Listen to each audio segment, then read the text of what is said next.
What's up, everybody? Welcome to another live stream. And yeah, a lot to get into today. We've got some really, really good news coming out of China in terms of Bitcoin and crypto legalization. So we'll cover that. Lot to get into, actually. We're going to cover quite a bit. Floki's getting listed on Coinbase. Bitcoin all-time highs early this morning. I was up early on the East Coast here, like 5:30, 6 o'clock, and Bitcoin was absolutely sending, going parabolic. Made a couple videos this morning already out on the channel on YouTube, so make sure you guys check those out later if you haven't already. Really kind of, diving deep into, the specifics around this market right now. It's really interesting. There's some concentrated money going into some altcoins, but I just think this is going to be a different type of scenario than it was in 2021. And I think I broke it down a little bit in yesterday's video, highlighted some of that same stuff today. So make sure you guys check it out. It's not to say altcoin season's done or it's not coming. It's just going to be different, I think, with Bitcoin the way it is now. So definitely check that out. We've got XRP news, always something happening in XRP land. Bitcoin legal in China, but altcoins as well. Altcoins also going to be legal in China. This is coming out of Shanghai. So we're going to hit on that. We'll talk about that. And you guys know how it is. Ton of alpha will be presented. Tons of insights, tons of information coming up here on the Breakfast Club. So if you guys don't follow me on X yet, definitely do so. Really been putting a lot of time and energy into X recently, trying to grow that platform. It's become such a crypto hub, and now with Elon, obviously in there with Trump and just taking over this platform and saving freedom of speech. Crypto has just become, so massive on X. It really is the place. And obviously we're here on YouTube too. But X is growing like crazy. And so if you guys don't follow me over there, definitely do so. I post a lot of different things over there that you may or may not see on YouTube. Some of the stuff is similar, but you'll definitely get some early alpha, some interesting insights over there, over on X as well. Real quick plug before we start the Breakfast Club. I know we're already a minute late. I did partner up with a new exchange recently. They are called BTCC. So trying to get some people fired up about this great offer. 10% sign-on bonus on first-time deposits. Right now, all deposits above $500, you get a 10% deposit bonus on top of that, which is pretty nice, a free $50. All signups can unlock secret community rewards when you sign up, and BTCC is a top exchange. It is similar to Margex in a lot of ways. You could buy and sell from hundreds of 300 plus crypto futures, and it's trusted by millions of people for 13 years running. Trade anytime, anywhere, BTCC exchange. There's a link down below to check that out. So if you guys haven't gave that a look and you're looking for a place to make some trades, you want to get a nice little sign-on bonus with BTCC, links are down below. Check it out. I've also got links to Margex and XT Algo. You guys have probably heard me talk about that in the past. All right, let's see who we got in chat as we fire up the Breakfast Club. Brian, you're always here, brother. What's going on? Good morning to you. Hopefully you're doing great. We've got a lot of familiar faces here, I see. A lot of familiar faces. That's good stuff. Let's see here. Who else we got here? Frank's in the house. What's up, Frank? How we doing, brother? Yes, Brian. Give XT Algo a try, 100%. Roberto's in the house. Always here. What's up, brother? Good morning. Let's FOMO on Dogecoin. I hear you, man. Tim, how we doing, man? Good morning. Nice, bro. Fox 7 says he's high watching this one today. Screw a coffee. There you go, bro. Hey, whatever floats your boat. Good morning, bro. 97,000. Good morning to everyone from Chino, California. Yeah, man, we hit 98K this morning. 98K. Did you hear that BTC ETF or something will be running on Cardano? Yeah. That was some news that came out about a week ago or so. Chris is here in the house. Chill Will's in the house. What's up, man? Lonzo's here. What's going on, bro? Hey, guys, are the changing staking in California on Coinbase? Are they changing staking? I don't know about that, Chris. That Hasbulla meme, it's sent like crazy. We called it on the Breakfast Club at 20 mil. I made a trade on it. I was in and out of it. Didn't stay. Crypto Breakfast Club is the place to get alpha. Do not miss. You already know, Nick. Appreciate that, bro. Extreme Car Care, what's good, man? Welcome back, and congrats on the $100 ETH giveaway. Extreme Car Care was the winner of the $100 giveaway. So shout out to you, bro. Your corpse in the house. Where's the Breakfast Club? Can't see it. It's coming right now, bro. I got to start it up.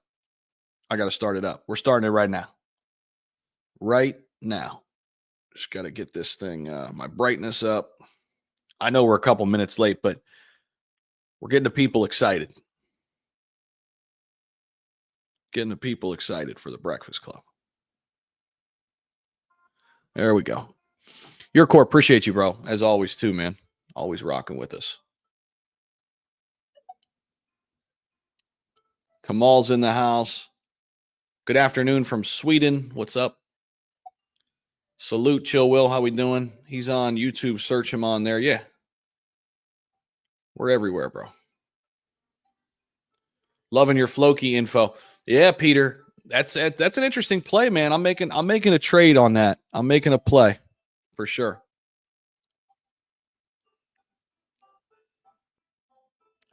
All right, Den, don't spam the chat, bro.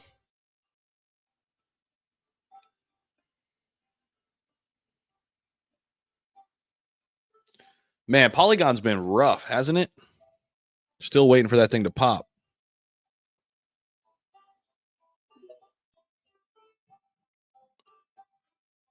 All right, Connor, quit spamming the chat, bro. Everybody got to just chill. Take a chill pill. We got it. Message received, bro. Message received. We got it.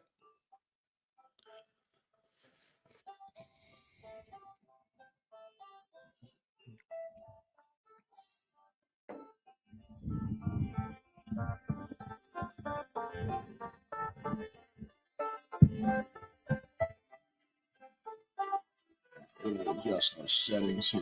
Give us 1 second.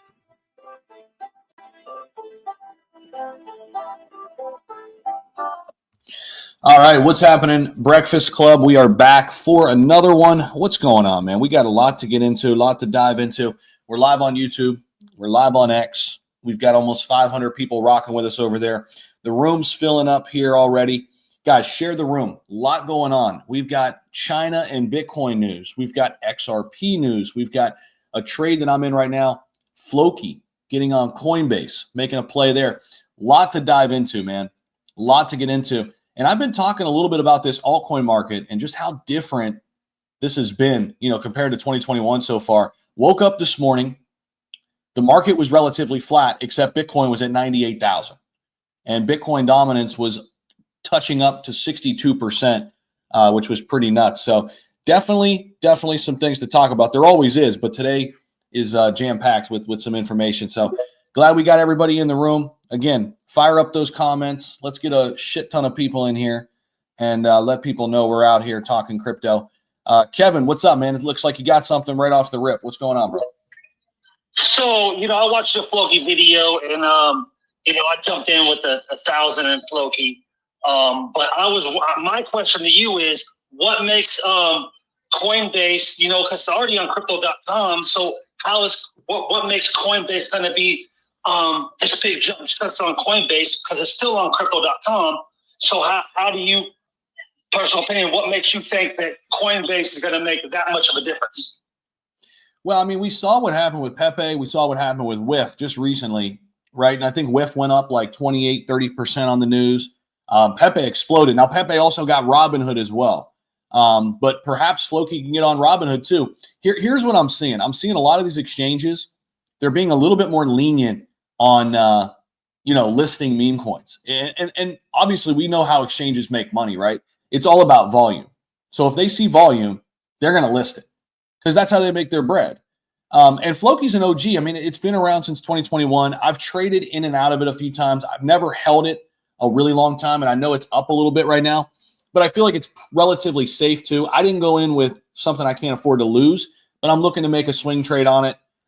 Just looking to make a quick play on it. I'm hoping it goes up 20-30% from here, and I'd be happy with that.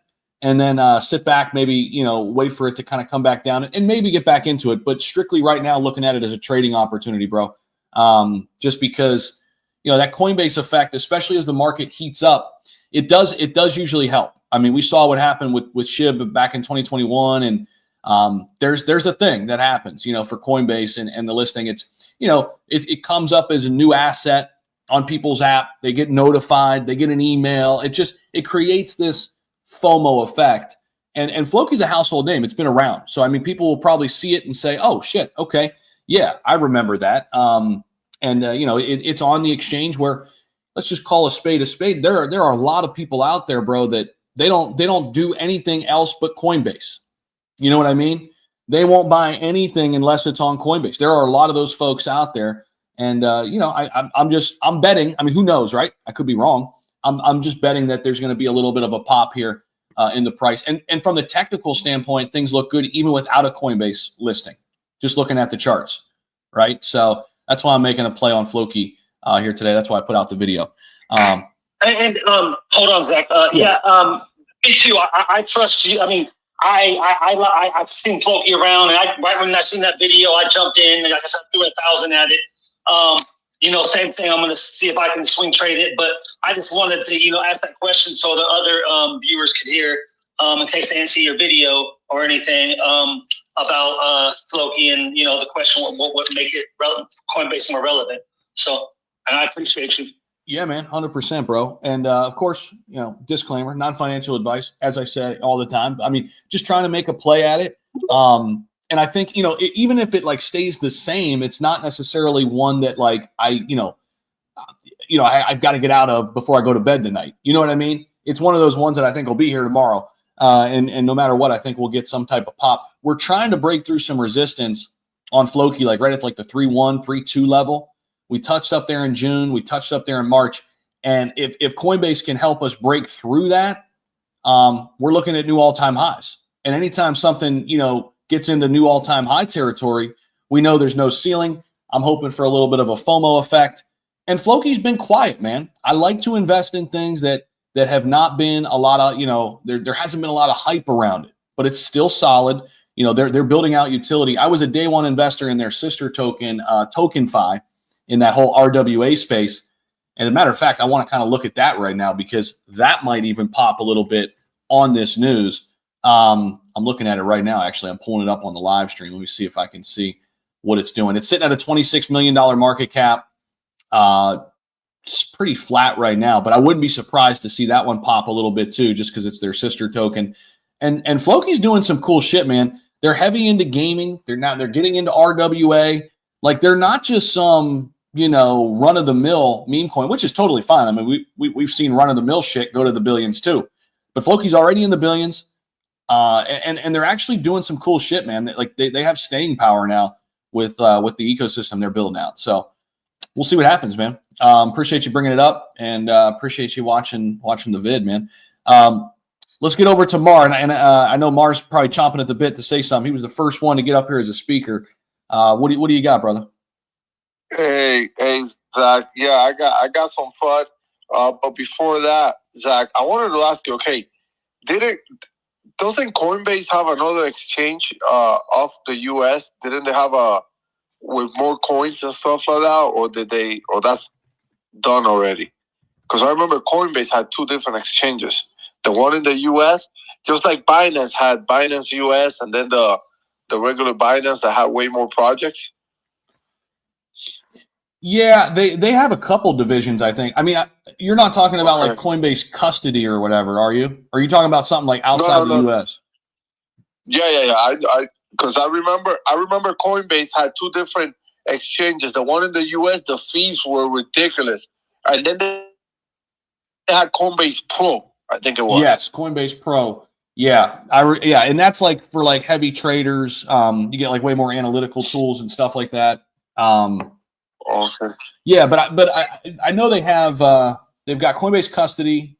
I've got that. This isn't anything different, but I pay for that Coinbase One. It does help out on fees. It's worth it. I think it's $30 a month or whatever. Okay. But if you're off ramping, but but they got the same listings, right? They don't have. I believe so. Zach paid. Do you guys know, or anybody up on stage? I think so. I think it's the same listings. I think the same listing there, the Coinbase wallet. You can, when you buy stuff, you can buy it through that, and it'll say, hey, you can buy through Coinbase wallet for the ones that are on there. Yeah, and it might not be listed on the actual exchange, but it could be available on the Coinbase wallet. Yeah. So two things. No, today I did. From last night to tonight, I did a trade. I told you guys about finding, like resistance on these projects. Like I did a trade on Dione. Dione's got that strong resistance around 0049, between those 0049, 005, and I normally let it go halfway up. 0055. So that's a pretty nice trade. $500, $500 in less than 12 hours. It's not bad. So those are that's one of the entries I look. Again, no financial advice, but if the trade ever goes south, I've already made enough money from them where I could take the losses and reset and study their new floor prices. That's how I roll. And I normally just trade the projects that I'm holding. My long-term investment. A lot of people say, "Oh, but you're buying and selling the project. Are you reckoning? No, I'm bringing volume into the project. And that's what I need, right? To get into Binance, they need volume. One other thing, man. I'm looking at a project there. I've actually this project has survived the bear market. The price went down a little bit because they got delisted from OKX, I think like 6 months ago. But anyone that's into the metaverse and stuff like that, this is actually a project from Japan.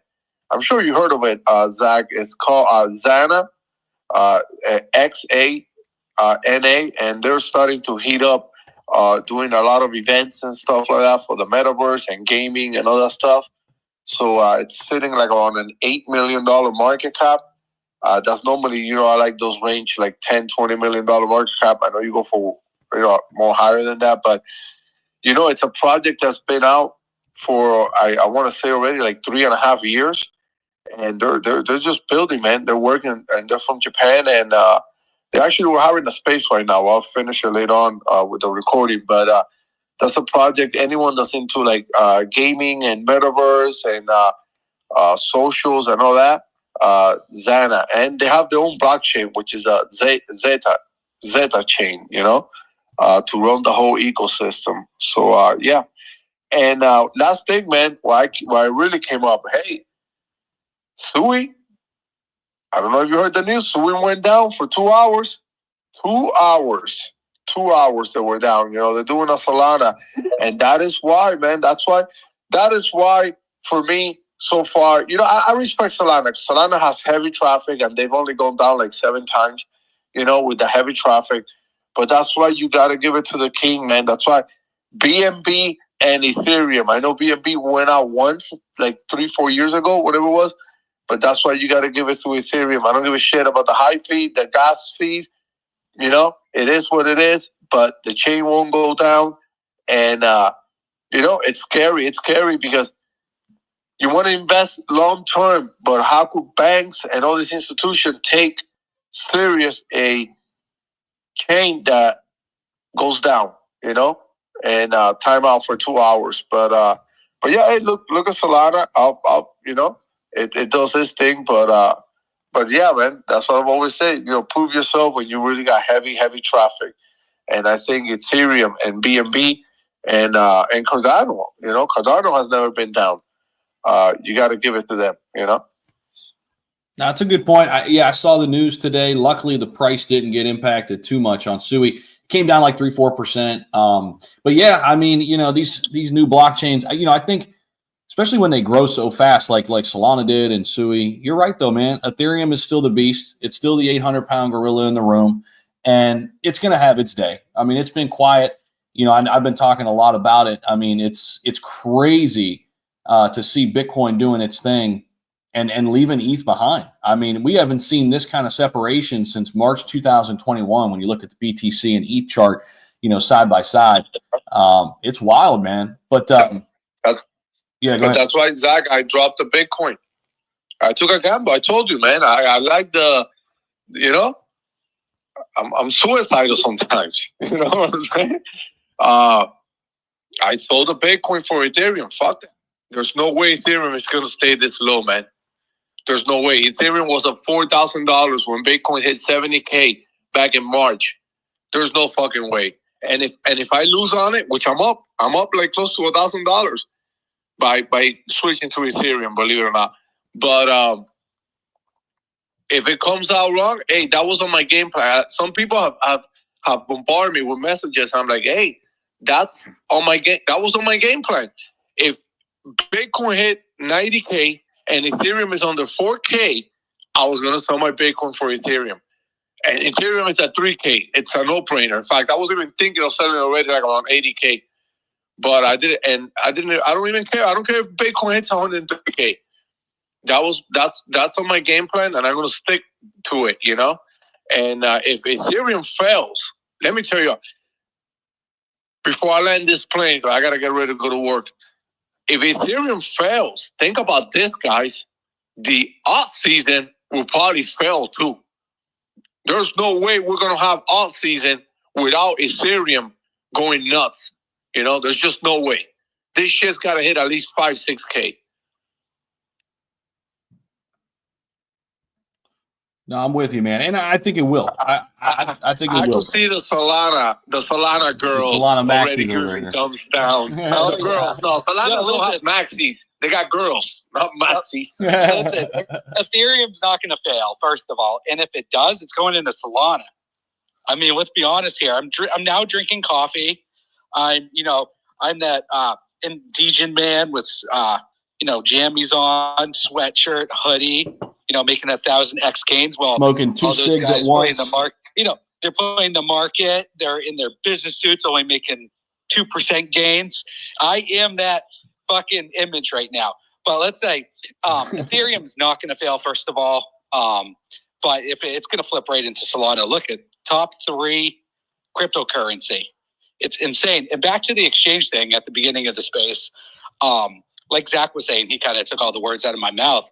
If you can get listed on every exchange, you're targeting that audience that's using that application. So like Floki's going to do very well, just because they're listed on Coinbase. Just like Zach said, some people will just use certain wallets, certain exchanges because they don't know any different, especially new retail. But yeah, Solana's on fire. It's insane. Nova's pumping. Not going to show it too much, but let's just say it is the token for the community. Zach, Solana is on fire, but Ethereum is on fire too. Solana is just gaining momentum, which is awesome. I want all the Solanas, but bro, there's projects pumping hardcore in Ethereum too. I agree, but I'm telling you right now, Solana will be the meme coin chain of the cycle. I'm calling it right now. I see things most people don't see. Ethereum will definitely do well. There'll still be projects that pump, but when that shit is flying, and the Bitcoin dominance is over and it's flooding the altcoins, when you see that $300, $500, $600 ETH fees, you know what? They're going to say, fuck that, and they're going to go to Solana because it's cheap. So, I'm Ethereum maxi. Real quick on that, let's not forget about Base and how cheap Base is, right? And Base was sexy and it was hot for a few, and then it's cooled off a little bit, but Base could be massive in this run because of these damn gas fees. Let's not forget about Base. I agree, but you still got, so this is the difference between Solana and that. Solana's, not a layer 2, so you don't have to bridge. When you bridge, you still got to pay some gas fees. Like if you're freaking out and going from, seeing things that are hot and it's moving, you got to move from ETH to Base, you still got to pay that fee. Solana, you don't have to. So that's why they're another step up. And you can just use the same application like Phantom Wallet. Literally buy Solana, swap right to something like Nova, and boom, you're in. You don't have to bridge out. That's going to be ridiculously insane when the bull run just is crazy. Bitcoin dominance is over and all coins are running. You're going to see it. People are going to be like, fuck, man, ETH, I'm paying $500 gas fees for $100 of a token. It's ridiculous. I've seen it before. And Solana's a top play. I sold a bunch of Bitcoin, and I did buy some Ethereum, but I mostly put it in Solana. Zach, let me ask you something quick. So what's the deal with BNB then? Because they got cheap gas. Yeah, the chain doesn't fail you either. Yeah, I agree, but it's more like, it's almost like the scammers chain. I don't know. It's always been like that. They have to kill that narrative And Solana is the JITS chain. Yeah, it's okay though. Solana is what BNB was. Well, no, it's not okay. It's not okay because if you get behind a meme coin that you said that, oh yeah, Solana meme coins outperform and so on. Well, no, because if it's a JIT chain, the people are just getting profits at 2, 3, 4x, and we saw it already. We saw it a few months ago. Like that's not sustainable, In my opinion, Ethereum will ultimately be king as it is now. It's going to remain like this. There will be more and more and more scalable with the pass of the years. Right now, I agree that there's a problem in terms of fees, in terms of transactions per block and so on. I agree 100%. But therefore, I see in Sui a huge opportunity. Sui is down 1 time, 2 times. Yeah, fine. Fine. They are starting and they are already more scalable than Solana pretty much. Well, what are we talking about, Yeah. Hey, real quick. Sorry to tell you, but Solana, no, I wasn't speaking right now. I think that we all were really respectful with you when you spoke. And we all deserve to give our opinion here openly. So in my... Sorry, by accident. No, Paid. Let him speak. I said clearly by. Did you mute the room? Or what'd you do? Yeah, by accident. I just said by accident, Zach. Rich, go ahead. Finish what you were saying. Thank you so much, Zach. So, yeah, basically, in my opinion, if we're speaking about a quality chain, right, which is, in my opinion, what we should be speaking, quality chain, right? I think that right now the opportunities in Sui, we saw already the meme coin run in Solana. We saw already there are plenty of rug pulls.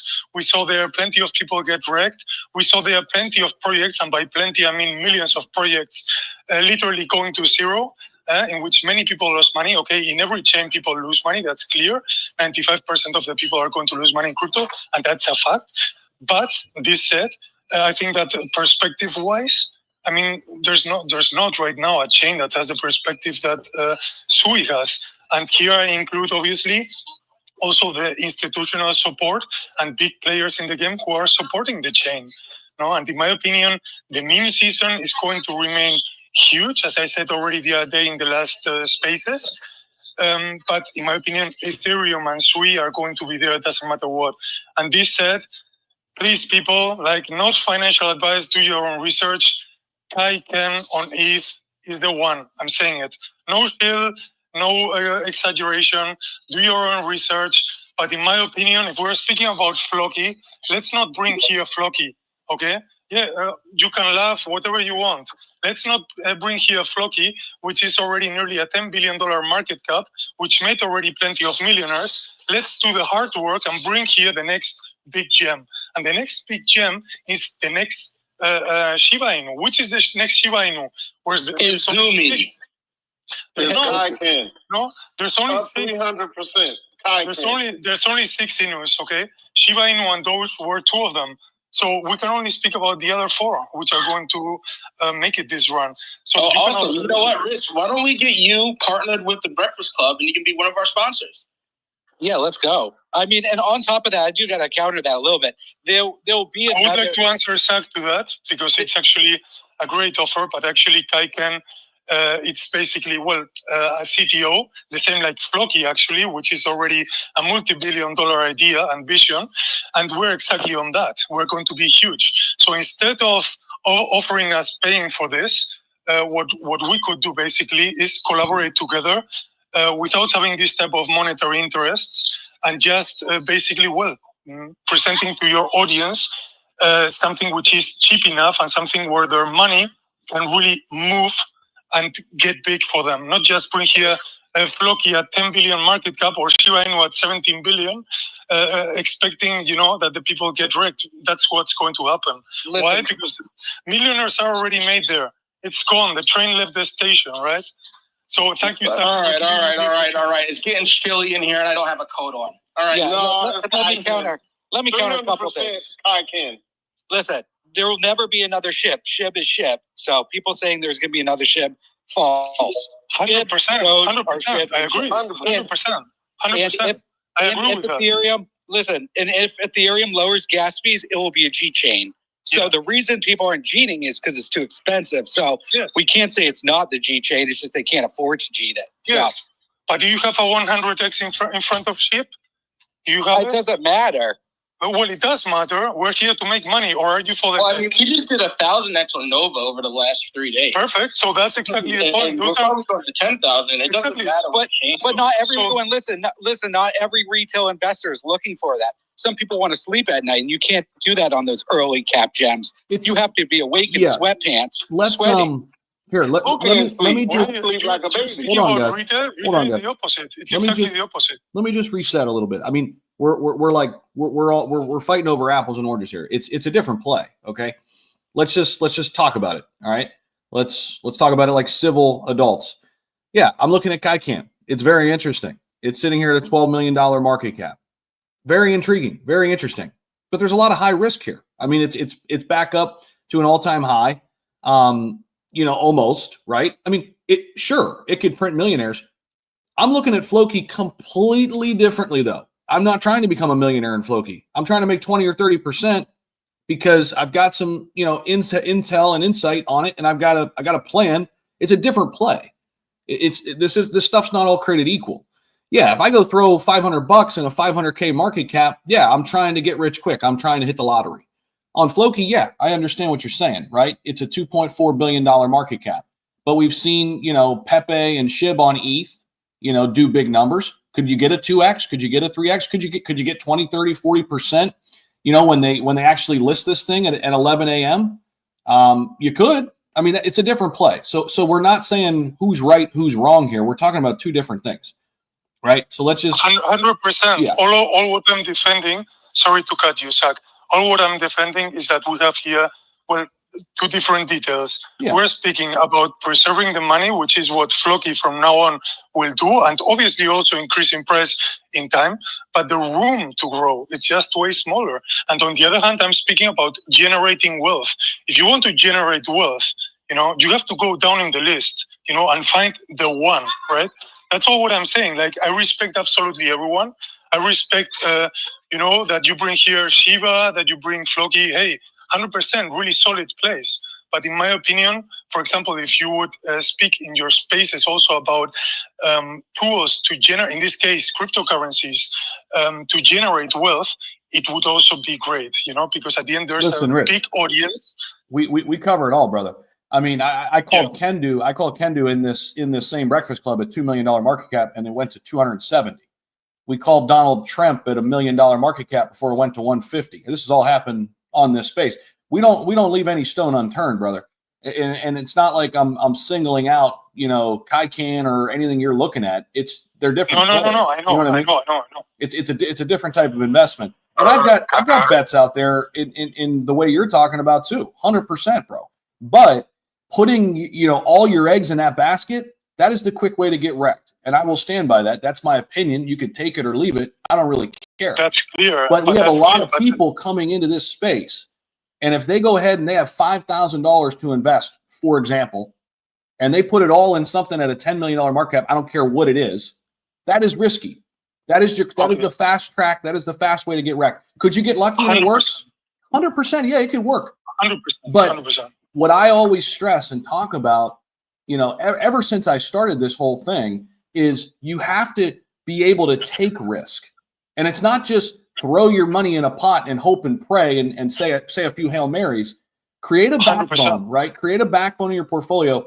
Allow yourself to take the risk with a percentage of your portfolio because you have high quality assets backing your ass up. So where if you do get wrecked, you're not wrecked and out. You're not on the sidelines. You're still in the game. And 100%. I just want to make that clear. But Zach, you made a great point, Zach. But at the end of the day, you have to you can't promote fear. A lot of these coins that you speak of that have financial backing, they too were once at that $2 million market cap, just like Kai. Kai is literally up 300% right now and going for the moon. Hey, and wait, hold on, listen, hold on real quick. Listen up. Guys, I want to put it out like this. People in this room don't know you guys. I don't know you. Zach from Subway doesn't know you. I don't know if Zach Humphries does. He might. People in this room are not going to invest in your coin or anyone else's coin if they don't know you. The easiest way for us to get to know you and any other project Hey, is they through can. sponsorship. Yeah, I mean, we'd love to have you guys on as a sponsor. You don't have to. Okay, we don't. It's fine. And But who's speaking about buying what coin? Nobody said buying a coin. Yeah. Nobody said putting the same eggs in the same basket. Nobody said absolutely anything like this. The only thing that we said is that there's a concept which is preservation of money, a concept which is generation of money, and in my opinion, Flockies, the Shibas, and so on, printed already millionaires. Sure, you will get your 200%, 300%, 500%, fine. But if what we're looking for is generating money, that's all what I'm saying. I'm not saying invest irresponsibly, put all your money in the same coin, investing. I didn't say that. Okay. The only thing that I said is that, in my opinion, every single person in this chat and out of it should consider at least having a look at it. I never said nobody to buy.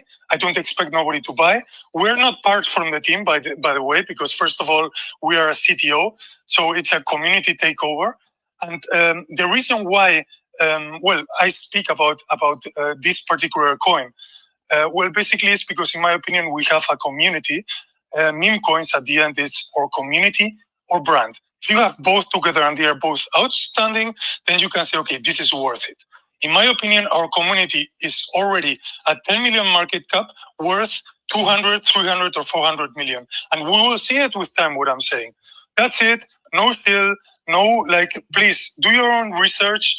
All I'm asking is have a look at it, because in my opinion, it can be worth it. Thank you so much, guys. I'm just saying, you just said no shill, but you just showed 20 minutes. Thank you. Well said. all right, I do want to say something real quick, Zach. go ahead, Mark. You know, you're 100% right, man. Look, yesterday I'm talking about putting fucking $90,000 on Ethereum, and today I'm waking up happy that I did a little trade where I make $483. You know, I go, you know, and let me tell you something. If I put 90 grand on the Ioni, I will not sleep. I will have to stay up all night. I don't give a shit about limit sales on it. I will forget it. I'll be done. I'll be probably in the hospital. You know, so there are those plays where I'm looking to do a 2-3x on Ethereum. I'll be happy with a 2x on Ethereum. And then the other plays that, you know, I do my trading. And then there's the plays that, you know, that I know that it's basically a gamble, that I'll put $300-400 in it, you know, and hope for the best, you know. But I could sleep at night because those $400, I know I put them in there, and there's a chance I could lose them. And if I do, you know, it is what it is, and I move on, and it's not going to wreck me, you know. But, you know, there's different types of plays. Yeah, but here's where we have the first rule, which is don't invest what you cannot afford to lose. Yeah, and if you cannot tolerate the risk that crypto gives us, which in my opinion is a golden opportunity and the biggest wealth transfer in the history of the human race, then perhaps you should go back to stocks. Yeah, Rich, I hear you, brother. But all we're trying to say is there's a way to go about this to where you're not risking it all in one meme coin. That's really what I'm trying to drive home. And I'm going to get. We didn't say that. Huh? I never said that. Huh? Yeah. Like the last thing I said was that. Well, I mean, you heard me. No, I mean, you're inferring don't invest in Shiba because 500% is bad. Well, guess what? If somebody has $1 million and they earn 500%, is bad, no. if they 500% if they have $1 million in Shiba right now, they earn 500% and they could sleep at night. No. That might be a much better play than some random thing at $2 million market cap, right? It's just not apples and oranges. It's different. But Zach, I didn't say a 500%. But how many people got $1 million? 1 second, please. I'm just letting you guys know this is the worst show for Kaiken, and I'm not getting in. Thank you. The last thing, the thing that I was saying is that there's preservation and generation. That's all. Yeah. Like there's people which are happy with a 500%, perfectly understandable, and other people which are happy with a 1000x. I mean, Rich. Let me just. I'll put it this way, bro. Solana did a 100x last cycle. Solana. 100%. Yes. Solana. Yes. Okay. Yeah. 100x. Yeah, I know. I bought it at 75. Cardano. Yeah, Cardano last cycle 100x. So if you were early to Sui, I mean, how big are you up on Sui right now? If you were, so you don't have to go just dumpster diving. I mean, you know what I'm saying? Like, there's all these different ways to go about it, bro. And that's all we're trying to say, man. Look, I want to say, Solana before was a way of generating money. Solana before was that opportunity. It was. I bought it at 75 cents and made a killing with it. Solana was that opportunity, but now it's more an opportunity for preserving wealth. Will it do a 500%? Yes, and those which don't tolerate a very high risk, which implies going down in the list, hey, by all means, Solana is great for this. But if you want to go out of the risk curve, then because you are comfortable with it and you want more generation than preservation, all I'm saying is that there's a brand new world out there. That's it. But, okay? Zach, look, real quick, and I went through this just 3 weeks ago. I did someone a portfolio for $20,000. I just did a crypto portfolio for $20,000. I did not buy all those $20,000 went into projects that were on the top 50 on CoinMarketCap. I did not go to any $10 million market cap. Now you're saying, but Mar, what are you doing? You know he needs maybe to take a chance, gamble. So you know what I did with this person? I did a portfolio for $20K. I bought him Caspa, I bought him some Ethereum, blah blah, everything else. And then I taught him, how to use wallets. And say, okay, now every time you get paid and you have $100, $200 on the side, you get those $200 and you go and you gamble on projects that are on the $10 million, $15 million market cap. That's going to be your game. But you got your $20,000 portfolio in there that's going to do probably a 5, a 6, a 4x. You're going to make 80, 90, 100 grand. Okay? But if you want to find generational wealth, you do it with that extra money you have every week or every 2 weeks from your paycheck to gamble on those 1,000, 10,000x. But on our portfolio, unless he does good with one of those bets that he did, then he could move it into his portfolio. That's just 100%, the way I build portfolios. I couldn't say it any better. That I've been trying to say that actually for the last 15. That's exactly where I'm coming from. But hey, let's keep it moving. And hey, listen, this space, we respect everybody's opinions. I like it. I like the conversation. It's good. Genu, what's up, man? Oh, hey, morning, guys. Yeah, sorry, I'm having the issue again where I can't raise my hand, or at least it doesn't show it on my side. But one comment on the last conversation before I ask my question. I'm just not sure I don't understand what makes Stewie immune to ruggers. I don't understand that argument. I mean, just because they're not there yet doesn't mean they're not going to be. Just nobody's there yet. Anyways, but this exactly is a bit of a... And exactly because nobody's there yet is the moment to be in. No, that's what we do know is that Solana has plenty of them. The argument was that the chain, if you're basing it on quality of chain, I mean, I just don't see. I don't know. Yeah, I don't understand that argument. But anyways, this is a bit of an off-topic question now too. But I wanted to ask it because I thought about it a couple times in the past, and then I saw this morning that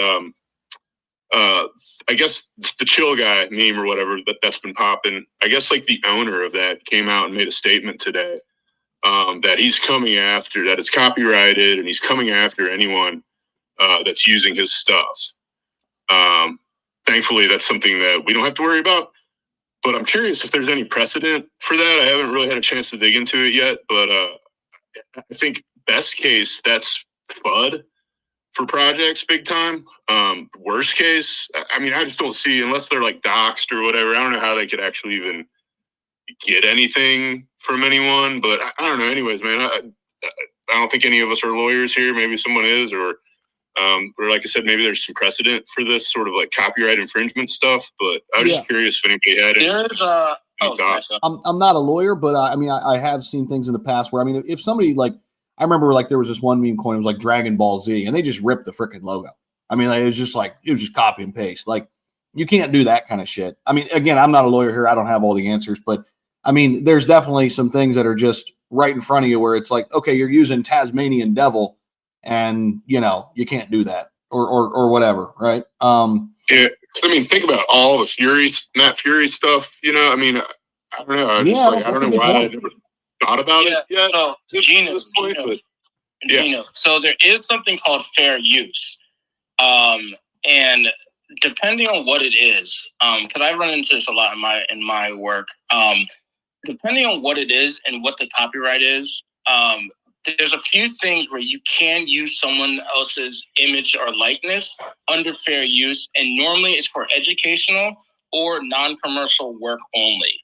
Now, that's where everything gets convoluted in crypto, because, you know, everything, quote unquote, is not quote unquote non-commercial, but it is commercial because you're making money. So it's kind of weird, but that's where it gets really, really, like, it becomes a slippery slope. But yes, you can use other people's work.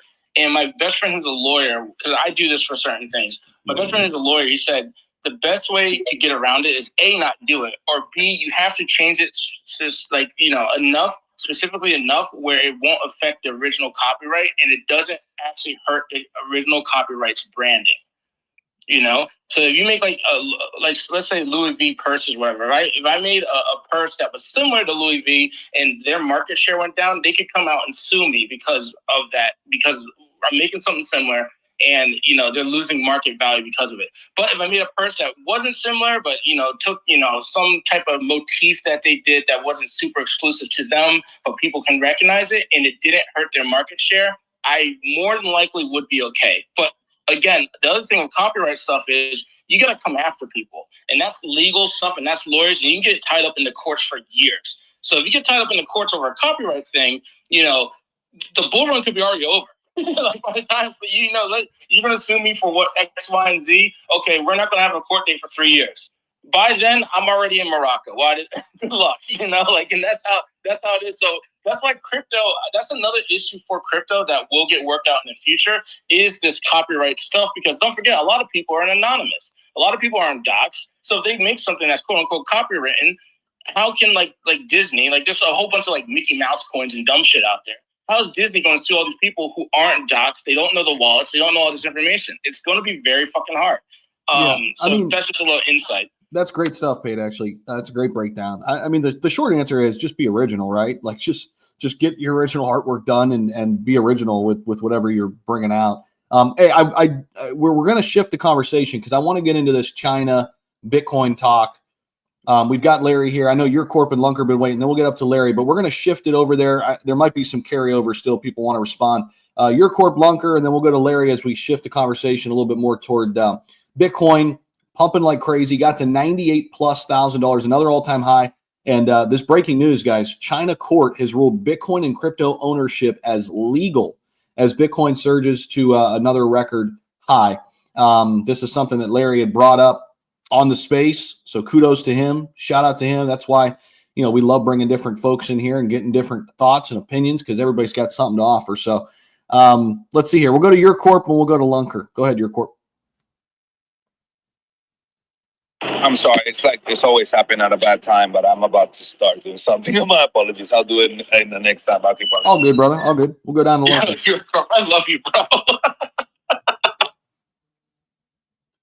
Lunker, what's up, man? Hey guys, how you doing? I just wanted to touch on the blockchain thing. All the hate and fighting about all the blockchains, that all just needs to end. All the blockchains are good at what they do. Like Solana, do I think the big investors will be getting in that? I really don't think so. It's a meme coin blockchain and it's good at what it does. Serious investors, I think they're only going to put small portions of their portfolio in Solana to play with the meme coin thing. But the real investors I do will still be in like Cardano, Ethereum, and blockchains like that got more than just the meme coin thing going for them. But Solana is very good at what they do. And people are always going to use it for that reason. And that's all I really wanted to say. You know, that's a really good point. That's a really good point, Lunker. And here's the thing. These big institutions, okay, like the Grayscales of the world, they play the numbers game.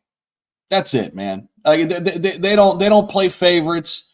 They don't get in love with this project over here. They just play the numbers. They just look at straight numbers.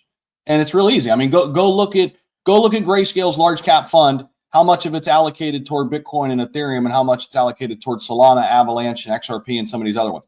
I mean, it's just a numbers game. Now, can that shift and change? Yeah. I mean, Solana has eaten into, Ethereum's market cap. It certainly has. I mean, it's 25% of Ethereum's market cap. That's not a small feat, but if you look at Grayscale's holdings, 77% is weighted in Bitcoin in their large cap fund, followed by Ethereum at 15%, followed by Solana at 4.5%, followed by XRP at 2.5%, followed by AVAX at 0.56%. It's just a numbers game. And that's how all these big players do it, whether it's an institution or one specific, person. And this is how the game's going to be played. It's going to be driven by numbers. So if Solana keeps eating away at Ethereum and it becomes this massive giant, yeah, I mean, people will start tilting and weighting their large cap funds more towards Solana, like they already have. It's as simple as that. Paige, go ahead. I actually didn't want to switch subjects. I have a question for you and maybe Zach and kind of everyone else in the room about this one blockchain, but I didn't want to fucking kill the conversation of what you're talking about beforehand. Yeah, we can come back around to it. I do want to get the conversation rolling about this Bitcoin news. Actually, just a little tidbit here before we get into that. Total crypto market cap hit a new all-time high about 35, 40 minutes ago. New all-time high global crypto market cap. So that's good shit. Clap your hands if you're in the building. But yeah, China, this is coming from Max Kaiser. China is bending at the knee as predicted. Nobody's bigger than Bitcoin, he said. Everything goes to zero against Bitcoin. Bitcoin is the god communist China will be praying to forever. This is massive news. And I think it's one of the reasons why Bitcoin broke out this morning, flew past $98,000. This is big. I mean, for years and years, and I mean, a decade plus, we have been waiting for some type of clarity on what China is going to do with crypto. And, we've got Larry back up here. So I definitely want to give him the mic here because he's our guy over in China, and he's got some great intel and insight in on it. So, Larry, what's going on, brother?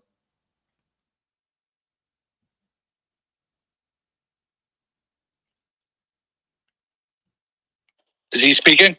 No, hey, I can hear you guys. I'm back. There he is. Getting unrugged. What's up, man? Yeah, so no, as you saw, I called it here not a week ago, not 2 weeks ago. I've been saying this nonstop for 2 months here. And a lot of people are like, my DMs are full this morning. So what does that mean? Well, what I told you, it's really about to fucking happen. This is the last and biggest bull run.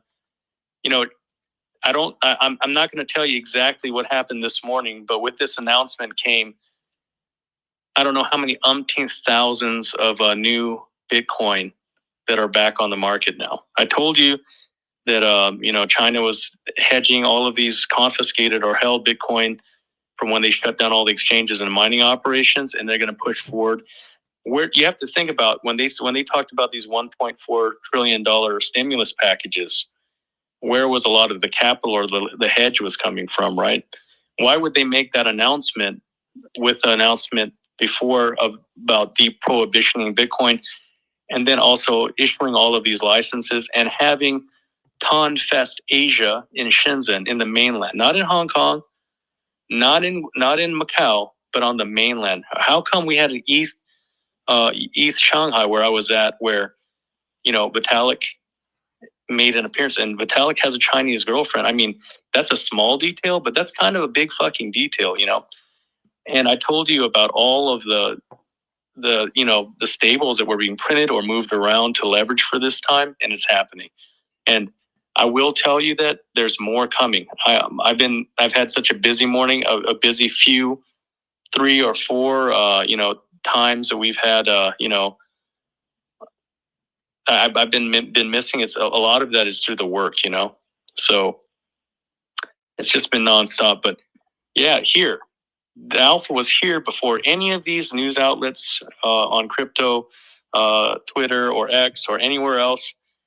This was way far beyond, right? And so just saying that's why you come to this space, because you get optics and you get meta and data from every end of the space. This is life-changing news that I was just lucky enough to be in a position to have early notice on, right? That's it. I'm not better than anyone or think I'm, more knowledgeable than anyone, but it's just that this is my day job and I get fished for on both sides of the, institutional investment and from nation states, as well as just, DeFi projects in general. And, we get to dibble and dabble, but it's good when we get this kind of news early, right? So that's why I said, XRP is a big part of that. Having stables is a big part of that. Of course, Bitcoin and the other proof of work. Proof of work is going to explode now because it's creating an inroad for, diluting supply in general for the whole market, but in a positive way. Well, what do I mean by that? It allows more room on blue chips for reduced pressure on entry, because not everyone can jump in on a Bitcoin. You know what I mean? So it's a big difference. Yeah, man, and flowers to you, bro. I mean, seriously, kudos. It was amazing stuff. I want to put some of this stuff in perspective, guys, and give you guys, some things to think about here. So I'm looking at the largest assets by market cap in the world. Bitcoin is bigger than Tesla. Bitcoin is bigger than Facebook. Bitcoin is bigger than silver. Bitcoin is bigger than Saudi Aramco. It is right now number 7, and it's closing in on a $2 trillion market cap. It is right on the heels of surpassing Alphabet, aka, you may have heard of it, Google. And it's right on the heels of passing Amazon. And when it passes Amazon and Alphabet, Google, it'll be in the top 5 behind Microsoft, Apple, NVIDIA, and gold. One last point. At the peak of last cycle, we talked about Bitcoin being 10x away from gold. Now it's 8x away. Slowly but surely, we are seeing the golden year and the golden years of Bitcoin come to fruition. And I think that's what you were really saying, Larry. I mean, this is massive, in terms of just how much exposure now people are going to have to Bitcoin. And when we say people, we mean governments. I mean, this whole thing is about to get crazy. 1 billion old users are re-entering the market now with free leverage again. And what I mean by that is the Chinese government issued 40 licenses for the special economic zone. You can take for what you want about that, but special economic zone is going to be very similar to how, like, the UAE, because China co-developed their crypto policy for BRICS with the Emirates government and the GCC governments. So the special economic zones, and now they have a kind of a streamlined policy for how exchanges work and for on-ramping and off-ramping, So big things are happening. But beyond that, I put out a post on my feed that showed Tan Asia, in China, in the mainland. You want to talk about Justin Sun, the Chinese government was hunting him before, and now Tan is having a big get-together in Shenzhen. And it's going to be one of the largest simulcasted events on Telegram, and also on most social media all around China. And China is, again, if you go to like to QQ, Weibo, WeChat, people are making open price predictions. They're showing charts. They're TAing charts. I think ICP spent like $1 million on marketing and media on Chinese social media. You have things like Foresight News and like Block Beats. These are Chinese centric, just only crypto, news feeds. Like, I know Forrest from Foresight in IRL, and they're just exploding. If you just see that the new meta now is because the ruling. Let me break down what the ruling actually said. It says that Bitcoin and digital crypto coins themselves are digital property. They went back to the old case law that says so it's not illegal to hold Bitcoin or any digital assets. So you could have, for example, a gas station Boner Inu in your wallet. You could have Bitcoin, you could have Ethereum, and now it's just a digital. It's just an IP basically. So, you could have some Nova. You could have a Zach or paid token, and it's all good. Zach or paid token. I mean, I had to show my boys, right? It's listen, I was killing it bring here. up Nova all day. I got other shit to talk about. I just want to say we hit 250,000 this morning. Zach from Subway called it at $500. Thank you. Nice. Well, but and then here's the other implications. Because, during the elections, we had the announcement to make mainstream meta on Bitcoin strategic reserve. That had to happen because BRICS has been doing that now for the last year and a half, and now because of that, most of the EU countries, most of the countries in APAC are going to be increasing the buying of Bitcoin and other crypto assets. I will just say that like XRP and Litecoins and and Caspa, anything that's a POW is going to be in the reserve think tank, right? Let's make the odd case for Doge, for example. It is a mineable asset, so it's not legit enough to be on the ledger of a nation state's government's a bank itself. But what it will be is under their subsidiary companies that will have that will be basically arbing and investing for the sake of the main nation state funds, which is already happening in countries like Qatar and the Emirates. They've been investing. They have full-time OTC, or they call them family offices, but they're really just fronts for the government's investments, right? And they've been arbitraging on multiple assets for quite some time. So that's why, for example, in Qatar, I always tell you that they've been paying a premium on USDT. So if you had USDT in Qatar, you could be getting $1.05, $1.10 when it was just $1 face value, right? So this trend will continue now. See, even with all the legislation coming against USDT, there's still not really a well-organized plan, because this is where one of the cases like what we're doing through adaptation, you can't fade the rest of the majority, right? So that is why USDT is surviving. It's because of BRICS and because of the other nations that are neutral, like, for example, Switzerland even, or, even Portugal. Even though Portugal is part of the EU, they kind of push to their own beat, Brazil, Bhutan, but especially the GCC, because in the GCC you have such a high concentration of wealth, and who's their main trading partner? China, right? And as a weaponized on-ramp and off-ramp mechanism against the OPEC dollar, against the petrodollar, it's going to remain this way because they want to continue to weaken the position. They want to have the buying power on the dollar one for one based on its value, but without giving any more confluence or influence to the dollar itself, So the US dollar, I should say. So bigger things are happening, man, and more agreement. You'll see some more meta on XRP here in the next coming few days too. Next week, you should see some huge announcements coming on XRP and from many of the Chinese banks. You already saw the announcement from ICBC, the one Chinese bank conglomerate. Next week, you will see some announcements from like the likes of HSBC, Standard Chartered, and even Bank of China. The Bank of China one probably is a little bit more foggy, but I've consulted for HSBC for a long time. So, bro, it's just a good time. Like I told you, another billion is going to get minted probably by Ethereum network on USDT. They didn't choose USDC. Oh, they're compliant and they've done everything to be compliant, but they chose USDT for a reason.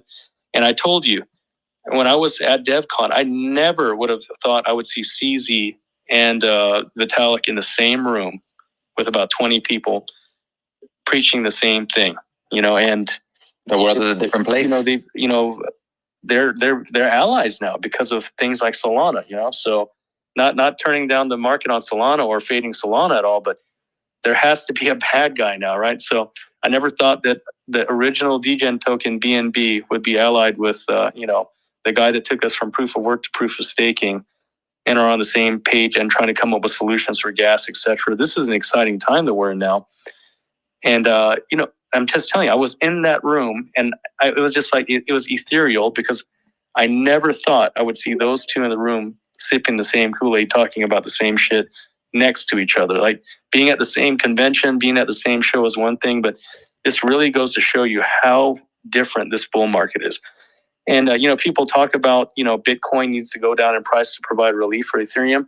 I don't think so now, because with all of this USDT being printed, what does that mean? That means that they're expecting huge retail inflows to match all of the institutional inflows that we have on Ethereum right now. You can just see that based on the market sentiment and how much buildup there has been in buying up to buffer the foundations of all of these Ethereum ETFs. And we have all of these new EVM chains coming out. If you look at 60% of the new chains that are coming out, which it's 1,000% higher. We've never had so many layer 1, layer 2s come out in such a short period of time to provide meta for all of this new money. And you have to look at what their main side pools or what their investment pools is on USDT and Ethereum. And then Bitcoin, of course, for those who can afford it. And I'll end with that, Blur. But there's more. I got more alpha coming, man. I just been drained because, you know, this bull market there's a need for all different services and analysis. And there's really smart people here, and there's people that are open-minded here to accept the truth. So I'm happy that I can provide my bit of the truth here for what's happening. Win, lose, or draw. So appreciate you, brother. Seriously, you called it. I mean, you called it weeks ago. A month ago, all over it. And dude, we honestly, genuinely love it, man. You bring so much to the space. Make sure you guys are following Larry if you don't already, man. He's a wealth of knowledge, and we're glad to have him in our space all the time. Seriously, mean that, brother. Goose, go ahead, man. I know you were chomping at the bit. Go ahead and get in there, and then we'll go to Paid, and I want to hear from Matt too. Oh no, man! I was just agreeing with him and just backing up on everything he said about, you know, BITUNIX and everything and how the world has changed. I apologize. I couldn't raise my hand either. I just freaking X is tripping. I just wanted to do a little side note, because when you're talking about gold for a second, you know, there's something just really simple about the whole market cap situation. Gold is at, I believe, in $17 trillion market cap, and crypto is just penetrated 3 trillion market cap. The amount of money that you need to hold gold, the amount of soldiers, the amount of infrastructure you need to get in place, the amount of costs associated with just supporting gold is incredibly costly for governments to maintain. It's bulky, it's hard to move. Like I said, you need literally a military to guard it. I think that alone is going to show you what the true potential of the cryptocurrency market is going to be. I mean, forget what Bitcoin and what the alt market is and any sort. The whole market as a whole, just being the $17 trillion market cap. I mean, guys, you could imagine what everything is going to do with XRP, with Bitcoin, with Ethereum. I mean, it will drive up memes as well, because it's just the volume itself that's going to drive it up. But when you're talking about gold itself and the potential for the market cap of the cryptocurrency, I mean, it just blows my mind. It's a simplicity.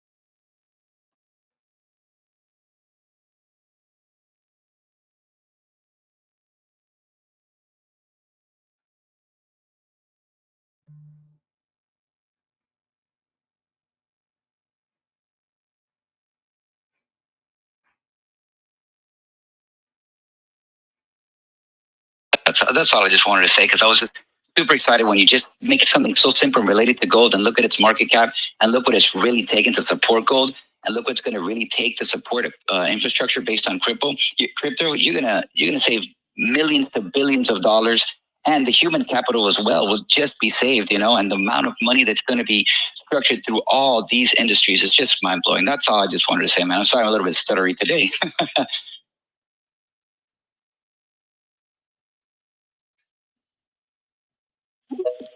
crypto's one of the byproducts is it's improving people's quality of life, and also bringing kind of some kind of consensus to the world. You know, it's more than just El Salvador now. Look at all the POW, infrastructure, either through nuclear power or through, hydropower. People have jobs now for local indigenous populations in developing markets. And also they don't have brownouts. They have consistent power, and their life quality is increasing. It also makes people stop fighting, it brings people back into a consensus, market outside of, oil or, traditionally traditionally traded assets. So, it's because of people like us that continue to proliferate decentralized finance that this dream can live on. We've taken the fades, and we just got to hang in there a little while longer. We're getting little bits, and like I said, we're never going to get the whole pie now that TradFi is so heavily involved with nation states. But these crumbs will be big crumbs, and I'm happy to live on the crumbs.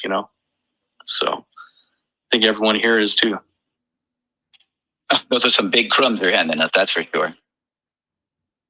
Yeah, I mean, like the crumbs are going to get bigger and bigger for a while until the point where, I mean, really, it's people talk about 5% adaptation, and then we have 30% adaptation coming from slice of life from gaming. But you have to think that this new 30 to 60% that are coming into the market the ticket sizes are 60% larger than what we're used to investing. We haven't even seen real whales yet, because institutionalized investment is going to have people that are going to come out as Joe Public, and that's something that we forget about too, that 40% of the retail investment is coming from high wealth, high TVL individuals that are based in the institutional investing community, right? And that's how the game always has been. You talk about who has the ability to have legal insider trading. It's those guys. You don't think they're going to sit there and just not try to make some money for themselves and have a home. And that's how home offices get started. That's how VCs got started to begin with. And we're facing a whole new wave of that. So how do we bring equilibrium to that?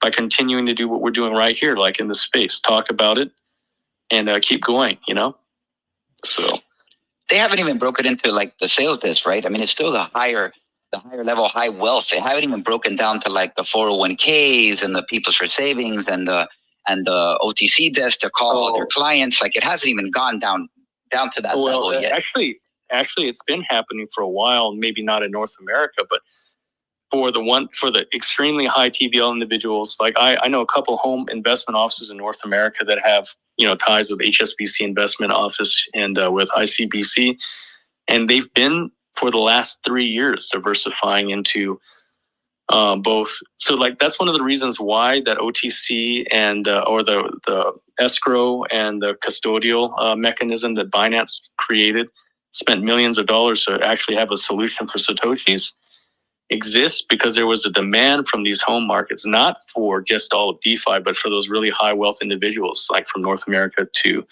the Emirates to BVI, and from China, because they were not able to legally do it in China for a long time. But the exciting thing too is that, we have 1 billion old new users. I keep saying that over and over again, but 1 billion people are going to enter into DeFi in the fastest developing economy in the world now. Although they took some, bumps and bruises from COVID and whatnot, but still, you talk about the largest real middle class in the world is coming back into crypto, and in a major way, because they're, to be really honest, they were a major part of why DeFi, like we couldn't have had a bull run in 2021 without Chinese investment, or without Chinese mining before it got shut down, even before then, right? And it's just an exciting time when you see countries saying that they're going to follow suit with strategic Bitcoin reserves, and that they're going to have home investment offices. Like Japan's really heavy into that. But I'm going to have to fade some of the good news, though. Like, I know we're on a vibe right now, but the South Korean government, one part of the party, said that they want to make Bitcoin illegal, and they want to make DeFi, some of the futures and perpetuals illegal, even although the government overwhelming said they're not going to tax, but now they're proposing a 15% tax in the second largest crypto market volume and activity wise in the whole world right now. But that's okay though, because China's going to enter, and it's going to, again, transaction wise and volume wise per hour, nothing is going to be able to match the volume, or because unlike the US, there's not going to be, if you're doing over 5K on Coinbase, you got to wait 7 days, or you're going to have to KYC or provide more information. There's none of that. There's a good chance that South Korea is going to regret that situation financially heavily across its population, I think, in a few years, if they were to do something like that. To close itself and then open up the rest of the world sounds almost, crazy. Well, being of South Korean descent myself, I think it's just kind of a statement to kind of curtail some of they don't want another Luna again, right? So I think they just some bad news to kind of curtail some of the fast. There's some hyper fast growth protocols there that, like anywhere else, are pretty questionable, right? But also, again, like I was telling Zach in DMs, and now we had a private conversation. More Wells notices are going out because although Gary Gensler's out, it's never been about Gary Gensler. It's been about the enforcement body that's from the U.S. Treasury and the Secret Service on where money goes, who has money, and where it's going in. And behind that, the IRS, really. So more Wells notices are going to go out based on there has to be a bad guy and there has to be a narrative of enforcement for growth to occur. And it's not always about right or wrong. It's just about who is the most opportune target to paint the narrative with, right? And that's why I'm telling you, many people are making fortunes on Solana, but I have to tell you that if you look at who North America and who the powers that be are letting people to cooperate, let me ask you this. Do you think they're going to pick Binance, and do you think they're going to pick Ethereum over Solana? You'd be a fool to think that because, again, you have an exchange that has their own, foundational token for all of the space that spent, $20 million on 1,000 new compliance agents, and their CEO is from CID and compliance, and they're making all the right moves to enter back into North America to replace many of these Chinese exchanges. And then didn't they ask Jay Clayton? Isn't he one of the nominees for Department of Treasury? Yeah, that would be huge for Ethereum. That'd be huge for Ethereum. Well, and you saw who got who was in the front running for to replace Gary Gensler today. That was announced. These leaks are not even leaks, man. Let's face it. Some of these leaks are not leaks. They're just carefree about it right now, right? But we also, I would tell you though, you should stack up if even though we're kind of in a forward momentum period right now. This is not financial advice, but you should put stables aside whenever you can when you're taking profits, because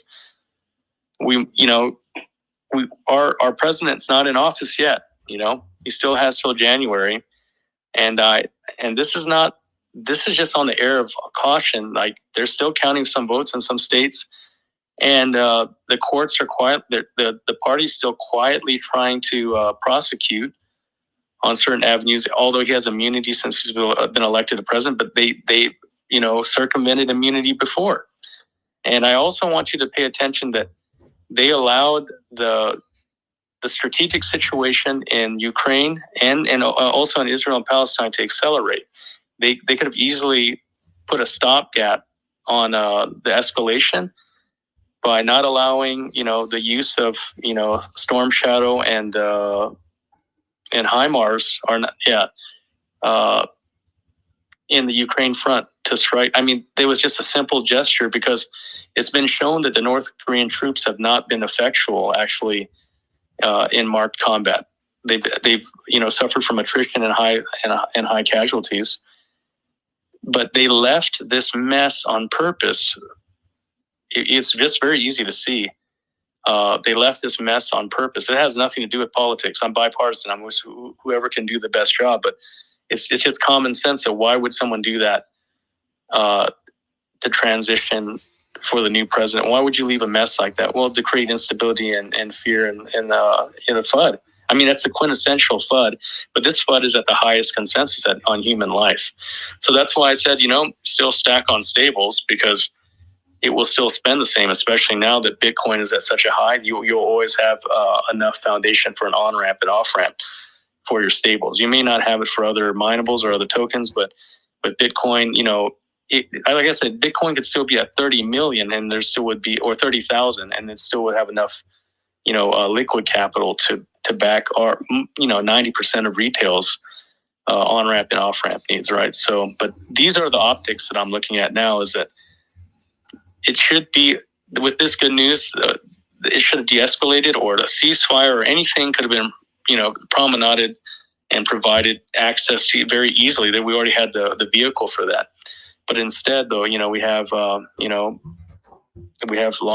range. We have an ICBM strike from Russia into Ukraine, and we had Ukraine sending long range missiles with clearance and provided for escalation, not de-escalation. And in Palestine and Israel, same thing. There's this is the real FUD. So he hasn't made it in there yet. So we got to cross our fingers and hope that he's, I don't know, the powers that be are so quiet right now that it's almost eerie, you know? So I worry about that. I think that they've also realized that, you know, it's over. The people have spoken. You know what I mean? They might be getting a lot of things ready. I don't know how much quote unquote damage they can do before they leave. I mean, there's always damage that could be done. There's always some executive orders that are really difficult to be removed. But now, since you have the House, the Senate, and the presidency, I believe at least that it would be a lot easier for them to get rid of it. Yeah. No, the consensus is there. I mean, he has a full ability to have the filibuster. I mean, you know, he can do whatever he wants now because he has consensus. But what I'm saying is, though, like, even with that, it could easily just, you know, not, you know, accelerated the context of the conflict in Ukraine, especially. Those optics are very large. You know, they could have, Joe Biden is the first one that gave permission, and then the UK followed suit with their long-range strategic missiles that they provided, you know, as a standoff. It was more of a, you know, tactical deterrent, but now they're using them. And then now, you know, Russia's launched ICBMs.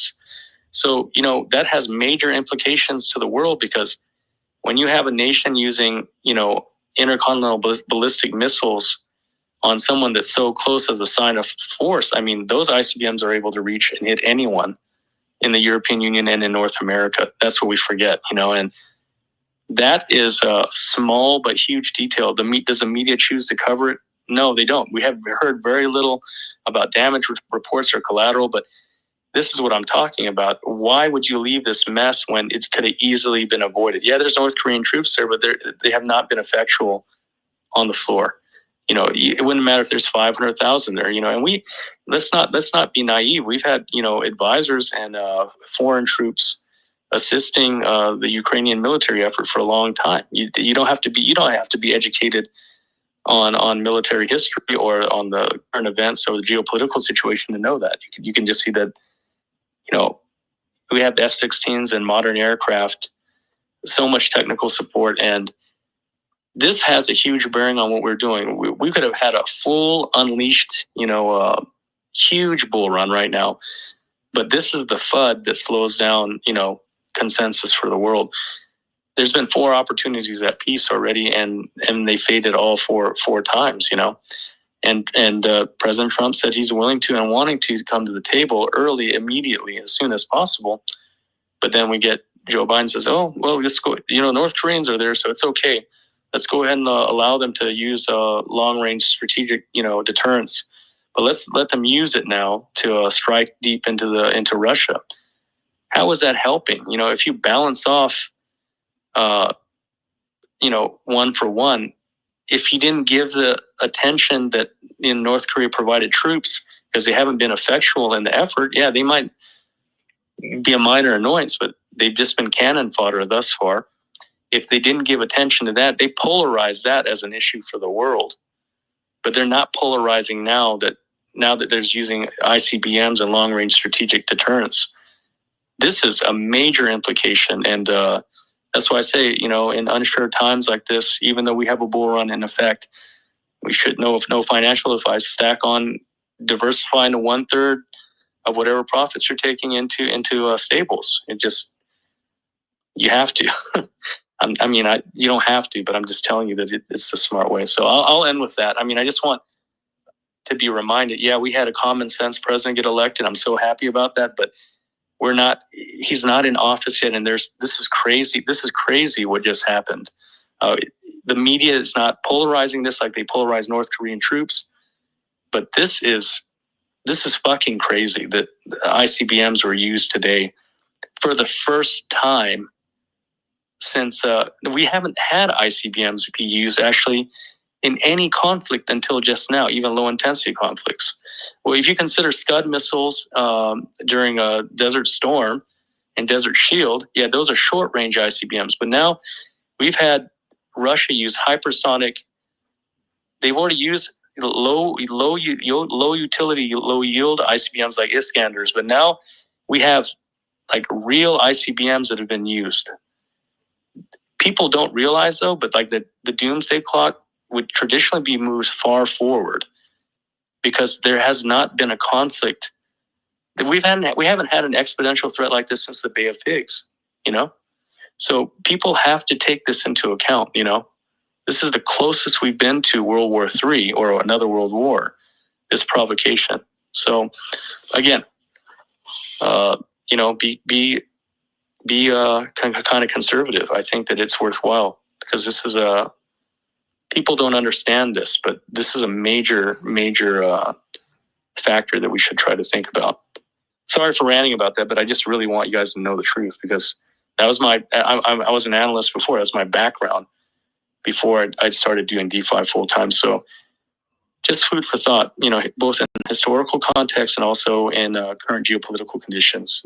This is affecting all the other assets except for Bitcoin, because Bitcoin is now the backbone for the future of, you know, controlling inflation on fiat currencies. So it's a world accepted standard now. And I'll end with that. Sorry for ranting, but this is something that you guys should all kind of keep in mind, I think. No doubt. You know, world war, world politics affects, now it's global money. So it's not just talking about a single political state or one country. You know, now that at least when Trump's in place now coming in, now I believe that at least for the United States, finally the handcuffs are off. But now world politics and world movement is more important than ever, especially because we're looking at a global financial change in itself. So everything that flows in different parts of the world or different parts of the nation will, I believe, affect the economy as a whole. We've already become a global economy. Now that we're going to become a global financial connection, and it won't be dependent just on the dollar itself, that it will start to stream away from that slowly through time. I think that that's a game changer. I mean, we're just in here so early. You know, it's ridiculous early. I mean, we're basically front running the whole market. I mean, people, here's a funny story, and it's 100% true, guys. I was showing my neighbor my roof. I said, hey, did you buy Bitcoin? Oh, man, I didn't buy it. Are you crazy now? 90,000? I was like, you're gonna regret, man. I'm telling you're gonna regret. He texted me today, I know. He didn't even say anything else. He just texted me today, I know, because he looked at it today and he was like, Jesus. You know what I mean? So we are the future here, guys. Honestly, we are the ones that are early in. We are the ones that have been investing and pushing out. We're the ones that have maintained and held on and talked about volume and the future of currency. We're the ones that have been talking about global connections and news. We're the ones that called out Trump here. Elon has said it right. This is the media. This is where it's at. So that was a great conversation. That was a great layout. See, we don't get those type of things from major news outlets sometimes. It's great that we got an actual in-depth analysis from somebody specialized in the field. Where else can you get something like that, guys? And by the way, I can't see your PFP, so please tell me who was talking, please, because it all lights up in the speaker at the same time. Yeah, that was me, Larry. So okay, I thought so. I just wasn't sure. Yeah. Thanks, Larry. I appreciate it, man. I just wanted to make sure who I know was giving all that awesome alpha, honestly. So well, I like delivering it here because we get such a good consensus of people. You know, we get like Mar, Kevin's, Lunkers, Kovas, you know, Gas Station Boner, Inu, Matasco, and Matt. Larry, so many smart people, man.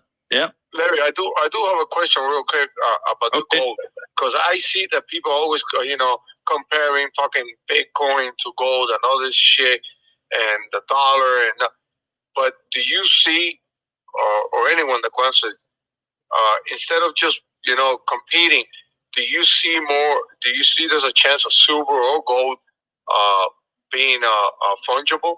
On the blockchain? Yeah. I mean, absolutely, because like at HSBC, I've been a consultant on their gold-backed token for the last year, right? So actually, gold is a better is better dilutable in DeFi because one of the biggest problems with gold is of course is transport, and then like no one really has that much confidence at the retail level, especially for custodial situations for gold, right? So no one's going to carry, 10, 1 kilo bricks in their backpack to say, okay, it's time to buy a house, or I'm ready to cash in on my retirement. So on the blockchain, because actually, blockchain is a better fractionalizing mechanism for gold, just like it is, of course, Bitcoin, right?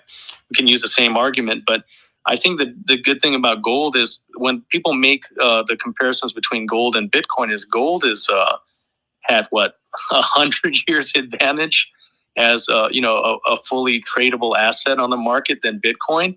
But again, Bitcoin has, you can't even compare the two, right? So it's just like on a lot of DeFi assets. And like if we compare Ethereum and silver, their comparisons are more, I mean, and I always make that comparison that like if that Bitcoin is digital gold and that Ethereum is digital silver, it's the barrier of entry and how many transactions. So like for retail transactions and for day-to-day and actually the day-to-day operation of DeFi as a whole would not be possible without Ethereum. We talk about SUIs and we talk about HGACESS. We talk about ADA. We talk about all of these other assets, even XRP. Most of their off-ramps are still some way, somehow connected to Ethereum every day, and then with Bitcoin being gold, it really is like gold. You have a few on-ramps and off-ramps, but it's providing most of the foundation for the whole space. Like, people always talk about, that we're, we have to let gold retrace, or Bitcoin retrace a little bit for other assets. This is going to be different this time. And we're already seeing that because Ethereum is not really, people complain about, I'm an Ethereum maxi, but when is Ethereum going to send?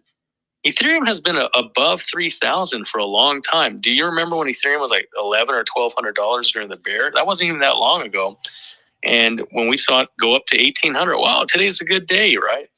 But we go from like, for example, 3,100 and we go down to 3,000. Oh, my life is over. It just really, people can't take into concept that that's a minor loss right now. If you go out and zoom out and look at the rest of the market as a whole, that's why, like, for example, on Pepe, you see people lose 5 or 6% one day, and then the next day they're up 10%. But people, again, complain that they're down 30% or 40% in their portfolios by volume. But they wouldn't be complaining if they diversified in the stables, right? If they had a 1/3 ratio on that, and I'm not giving anyone financial advice, but you have to have something that's sustainable for the rest of your portfolio, right? And this is the same way that governments are changing the outlook and the aspects of their personal portfolios, right? So that, I hope that answered your question, Mar. Like, people can't compare Bitcoin to gold because I wish gold was that profitable or that accelerated in profit. But I mean, we couldn't have a big concept of Bitcoin without gold as far as scarcity. And I think that's about the closest comparison in real life, right? But again, we can't, like, maybe some of I wear kind of a, people say, why do you wear such a big gold chain around? Well, it's part of my culture, first of all. I need to take care of an emergency. I can lop it off my neck and say, here, I need this, or this, where no one would take fiat, or I don't have a wallet to transfer, OTC on tokens, right? So it's good to diversify. I think, that gold is never a bad, I'm not giving a financial advice, but I have gold, and stateside, I have other assets that are more important to me. I have a generator. I have a lot of ammunition, because it's tradable or usable.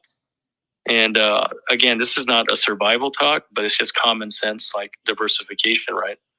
I've never seen anyone not be able to sell or trade their ammo or gold or a generator for that matter, right? Especially in the current climate that we live in now. But it's just like, diversify your crypto portfolios the same way.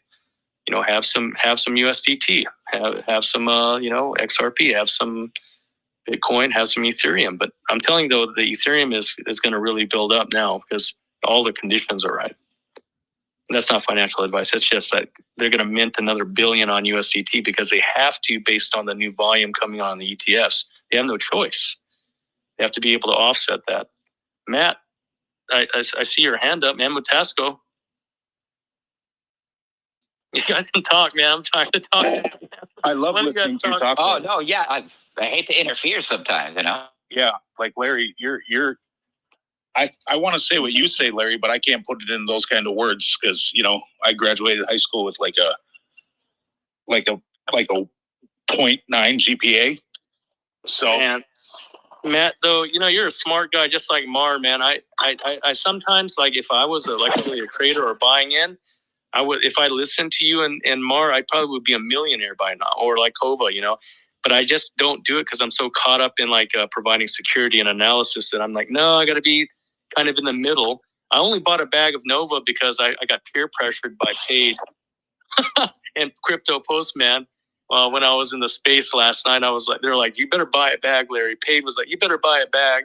And even hearing Shelby laughing in the background when she was having dinner with Zach, I was like, yeah, I might as well participate a little bit, right? So, and like Paige said, I guess we're up now, But if I listen to you and Mar, Matt, I think I would be rich right now. But I just, my disclaimer is don't listen to me. This is never financial advice. But every now and then I get to rub elbows with some people, and I just kind of kick back and I ask key questions about what about this, what about that, and then look at just yesterday in Crypto Spaces and the night before, I talked about who I was able to have lunch with, and that's just one of the guys. Trust me, I'm a little fish amongst these people, but I find it extremely, the timing was really coincidental or ironic rather, about Trump talking about making a actual crypto department for the White House. I think it's going to be called the Interior of Cryptocurrency, ICC. That's just my opinion. I think that's where they're going to go with it. Why? Because it would be a 3-letter agency. Now imagine you're alive 100 years ago, and before it happens, they're talking about creating a federal law enforcement agency. And people are like, there's no way, because my local sheriff can handle anything. And a few years later, bam, you get the first cross-dressing FBI director, J. Edgar Hoover. So people before that were probably thinking it was nothing but a conspiracy and banter in the background. But then all of a sudden the FBI is created, and then decades before that, people are like, you're going to be taxed and you're going to have to pay tax for everything you do and fund war and all this. And they're like, no way. And then a couple years later, boom, the IRS is created and you're paying taxes, and everybody, all the crypto or all the conspiracy theorists were right again. Right. And all these people were like, damn, we're paying taxes now. Now we got a federal law enforcement agency. And pretty soon, guess what? You don't think crypto is going to be regulated by the Interior of Cryptocurrency? Matt, what you're talking about is very, very important, because we have to give context. That we wouldn't have had a prolonged World War II if it wasn't for some of the big, I'm not going to name the major auto manufacturer or the bank or the blue blood family that we had. Ford Motor Company, Volkswagen. Not just that, you forgot a bank, and you also forgot a family of royalty that had 2 presidents, a father-son president combination.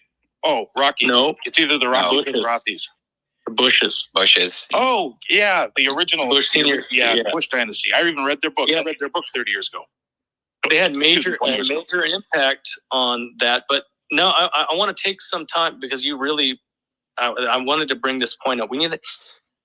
We here have a responsibility to hold people accountable. And that's even some of the grifters that are trying to move themselves into this transition cabinet or this, Department of Crypto Interior. And I'm going to call them out. Zach, I know some of the people here might like these two bastards, but, we can't have barks and books inside. We can't have bark and books. And they're chumming it up and shoulder to shoulder, taking every photo. But two of the largest grifters in DeFi, they are trying to position themselves to be in this transition or the special cabinet within the White House. We have Charles Hoskins. I can deal with that. He's 50-50. We can have Brian Armstrong. That's fine. We can have a couple of people from Binance. That's fine. But we cannot have fucking Barks and Brooks. We need to hold someone. We need to have a petition or something to make sure that they don't make it into this cabinet. That could be some of the worst things. I want Brooks personally, because my biggest bag is HBAR. So I think if he gets in there, I'm literally going to go to the moon. So I'm cheering for Brooks personally. But, Bro. you know, in all reality, does it really matter who's in there? Are they really the ones pulling the strings? No, Yes, Matt. yes, it does matter. It definitely Those matters. two, Matt, I understand that for HBAR, yeah, but I can't. You know what I'm talking about. If you go through their history, I've been in DeFi for a long time, bro. And when I saw that, I just felt a little ill in my mouth. Like working for your bags is one thing, that's fine, but I can't get down with it, bro. I don't know. It might be unpopular, but I put up a list of the projects that said they were, you know, completely community takeover, no market maker, et cetera, et cetera. And that list was from Gotbit, from the FOIA that I had, was a list of the who's who for the top 10 meme tokens in the world, you know, and some of the bigger utility protocols. Well, people tell me don't, you know, but I can't, bro. I'll be real quick here. I'm just going to speak for like 10 more seconds on this real quick, and then I'm going to mute out and go to the beach, excuse me. However, yes. So when they will create, they are going to create, and this is not my opinion. This is basically a fact, right? They're going to create an interior of cryptocurrency. I mean, I don't know if that's the exact name of it, but in 4 years, it will be there. It'll probably be there in like the first year. And if that's not bullish on crypto, if Trump's not bullish on crypto, I mean, if the announcement of China legalizing Bitcoin and mining again isn't bullish, and just everything happening. And Larry, thank you so much for saying that basically we're in a 4-year bull cycle, because I did say that yesterday. And, you know, I don't need to mention Agenda 2030 again to explain why. Like, why is there a timeline for this? Why is there a timeline? Does there have to be a timeline? That's something that the normies don't understand. They don't understand timelines. So when there is going to be, you know, a 4-year bull cycle, now that is my opinion. But the Department or Interior of Cryptocurrency, that's actually going to happen. And whoever gets in there, right, you're right. It will matter who's actually in there for the face of it, for face value. So it will matter. But in the long run, I'm talking about the long run, like the next decade, I don't think it's going to matter so much, just because they're going to get all that regulation just slammed in there as fast as they humanly can. And that might scare a lot of people out. But what I did mention yesterday, I don't know if you were here or not, Larry, but what I did mention yesterday was, even if you're a normie and you don't believe in crypto and you don't use crypto, it doesn't matter, because you're still going to use it and you won't even know it. It's still going to be there underneath everything. You're not even going to realize it now. Yeah, you're still going to pay taxes on it to be funded, and you're not going to understand that 10% of your taxes just went to fund the Bitcoin ETF that they're holding, or whatever. You know, bro, that's not exactly accurate, but I'm just giving like an example. So if you're living in California, you're already using crypto, because if you have a driver's license, you're using it. Now you have more. Your 2FA, your whole history, and access to almost all of your other chained history is on that blockchain. It wasn't for just, you know, transient use or the speed and the transparency and ease of access and organization, and for the capacity. It was so they had a way to justify more access to your data, right? And what a better way to do it. That's it. Yeah. So, and it's funny that you say that, because what did the FBI do 100 years ago when they were created? They were the first people to wiretap the American people. Exactly. And what is the interior of, and not that the CIA and the FBI don't do that today, because everything's being listened to, everything's being monitored. I mean, you know, we talked about fair use earlier. I thought Paige said free use, and I'm like, oh my God, are we talking about, what are we talking, where's this going? You know? But I'm like, so what is happening is, when the interior of cryptocurrency is in full swing, their disclaimers are going to be, well, now we're just here to monitor your crypto activity. So everybody who's been everybody who has rug pulled somebody, they think they got away with this stuff. Let me tell you, if there's a dime to be picked up from federal law enforcement agencies, they will spend $1 million to collect that dime. And when the interior of cryptocurrency comes out, you think you got away with some shady shit on crypto? That little kid, when he turns 18, I mean, he's going to have a nice little warm padded jail cell waiting for him, you know? You're talking about the kid, the 20 bandos kid. On quant, people think they got away with this, dude. Do you think can you outsmart blockchain? Well, The No. crypto community already doxed his mom. That's crazy, man. So yeah, his that's mom, his dad, his dog, his school. I mean, it got a little crazy out there. Like, at least if you're under 18 for sure. I mean, it got a little bit. Could you imagine though that we have a little dangerous for him?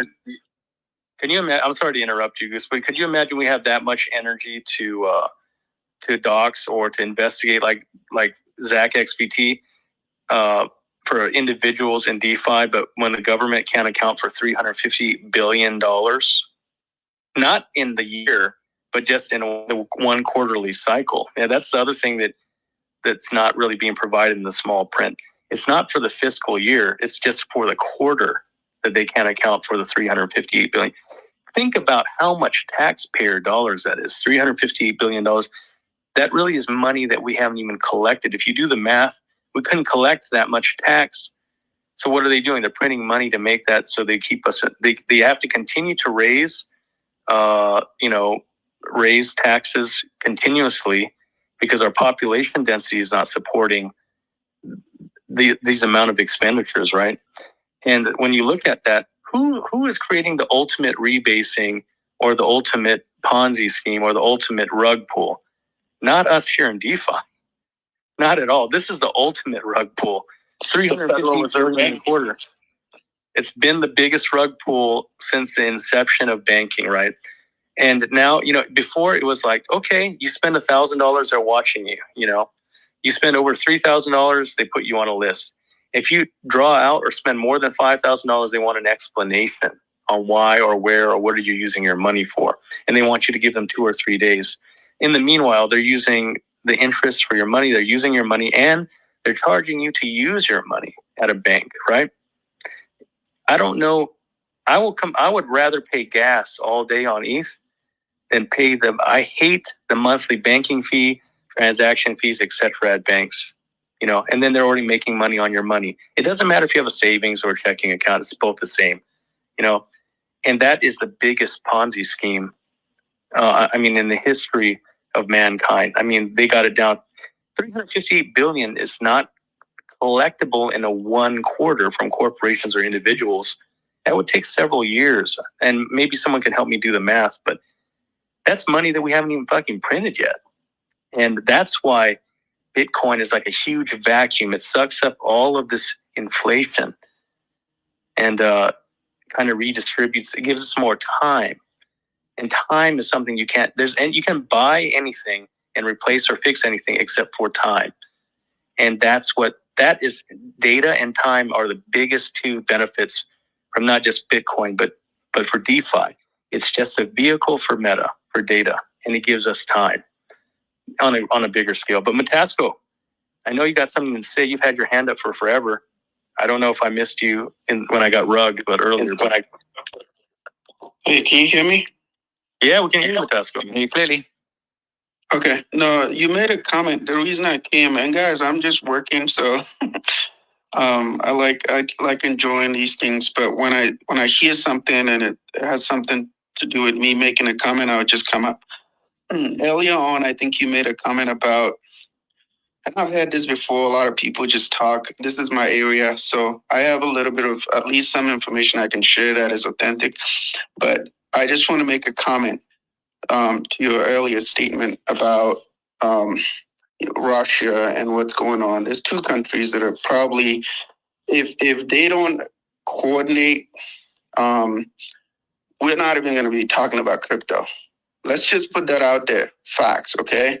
If China and Russia and the US do not act responsibly, we'll have a much bigger problem to deal with than crypto going up, okay? Number go up is not anything.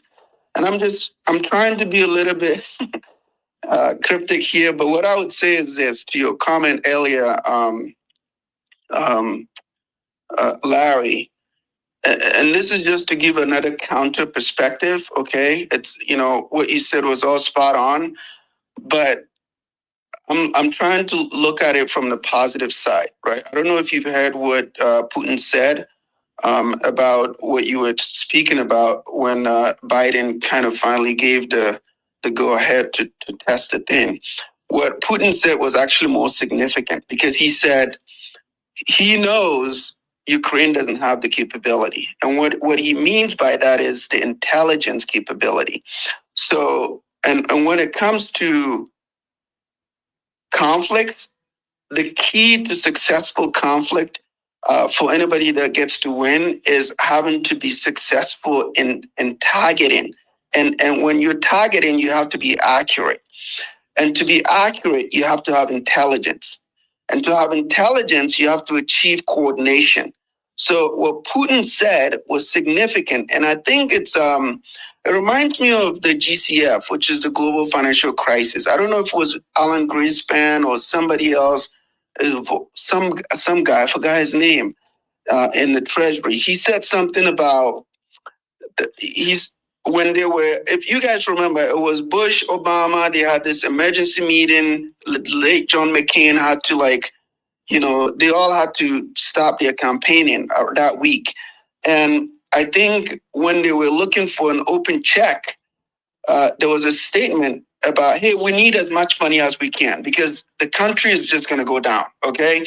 And I think in one of the statements, I don't remember if it was Greenspan that said that we need a bigger check. And the reason why we need it is if you live in a neighborhood and you put a bazooka in front of your neighborhood and you have a hostile neighbor, the fact that they see the bazooka, even if the bazooka doesn't work, they're not going to try to try you, okay? So they said, well, we just need an open check. What I'm trying to say here is, in coordination with what you said, Larry, is that when it comes to defense and it comes to strategic, these high-level stuff, I mean, I don't even like to talk about these things because I shouldn't be, because these statements are public, so I can say them. Okay, so I'm being very responsible, but I just don't like giving vague information. But I want you to understand where I'm coming from. I've heard people, World War III, blah blah blah. Forget about that nonsense, okay? Because when you come to nation states, there's a lot of things, there's a lot of details that happens, okay? Imagine what just happened. Putin just kind of lowered his, and by the way, guys, the last Wednesday of the month in October, before the election, I stated this in a space right before election night. I said the U.S., and this is from the U.S. Navy, and by the way, you can go back in 2022, okay? The U.S. Navy, the Army, the U.S. Air Force, they've done, I'll tell you, multiple tests. And what I mean by tests is some of them have either completed the test, it's a hypersonic missile, it's an end-to-end flight test, okay? And I'm not going to go into details on this. I'm just trying to say something just to say that, hey, don't just pick information that satisfies your viewpoint, okay? You have to open it up. And what I mean by that is when it comes to national, what do we call it? National security risk, okay? This is what the government should be doing. Okay, so I'm comfortable because China and Russia were literally doing these things, right? They had this hypersonic missile thing they were building and all that. You can go look at the stuff. You can confirm that. And then and this is the thing with when it comes to national security matters. You don't tell people, hey, I'm going to bomb Guam, okay? You have to be cryptic about it. And this is what Twitter, Facebook, Instagram, TikTok, nonsense, they don't know. They're just, everybody's like an intelligent agent. Or everybody just claims because they have a connection with somebody, they know something, okay? It's risky, it's dangerous, it's also stupid. And the point I'm making is this. A deterrent coming from maybe the US or some world power, and I don't know any country you can put at the level of the United States. The resources are unlimited, okay? Can you hear me? Yeah, I can hear you, Matasco. Okay, I'm going to end with this. And I know you know what I'm talking about, Larry. I just want to calm anybody the administration is going to try to do something on their way out. Guys, there's too much details in between, okay? You can't just say anything like that. There's so much details in between. And if you think something is coming off the cliff, no. There's something that can prevent that. Okay, we're not running like an LLC. This is a country, for God's sake. And there's a lot of structural security things that protects all of us. So if we're going to say things on Twitter Spaces that are recorded, we have to check each other on our statements, okay? There's some statements that are irresponsible, that are also kind of dangerous, and we have to be careful what we say. And guys, I work in an industry where there are certain things that I can speak to that are public. So I'm able to do that, okay? Because I can get sanctioned for even speaking on Spaces. But what I'm trying to say is let's be responsible, okay? Take your emotions out and let's be responsible when we say some of these things when it comes to national security, okay? And when it comes to power, there is no doubt in my mind. Russia knows that. China knows that, okay?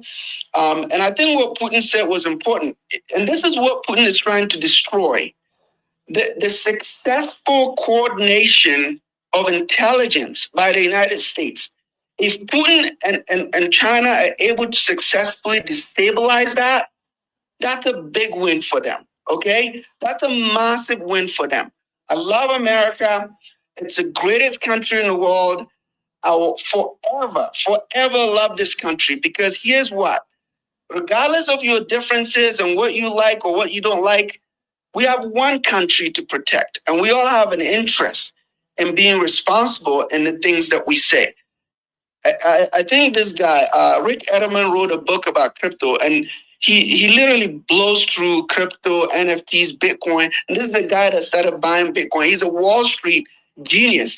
He started buying Bitcoin at $200 and kept telling Wall Street, ETFs are coming, 5-7 years ago.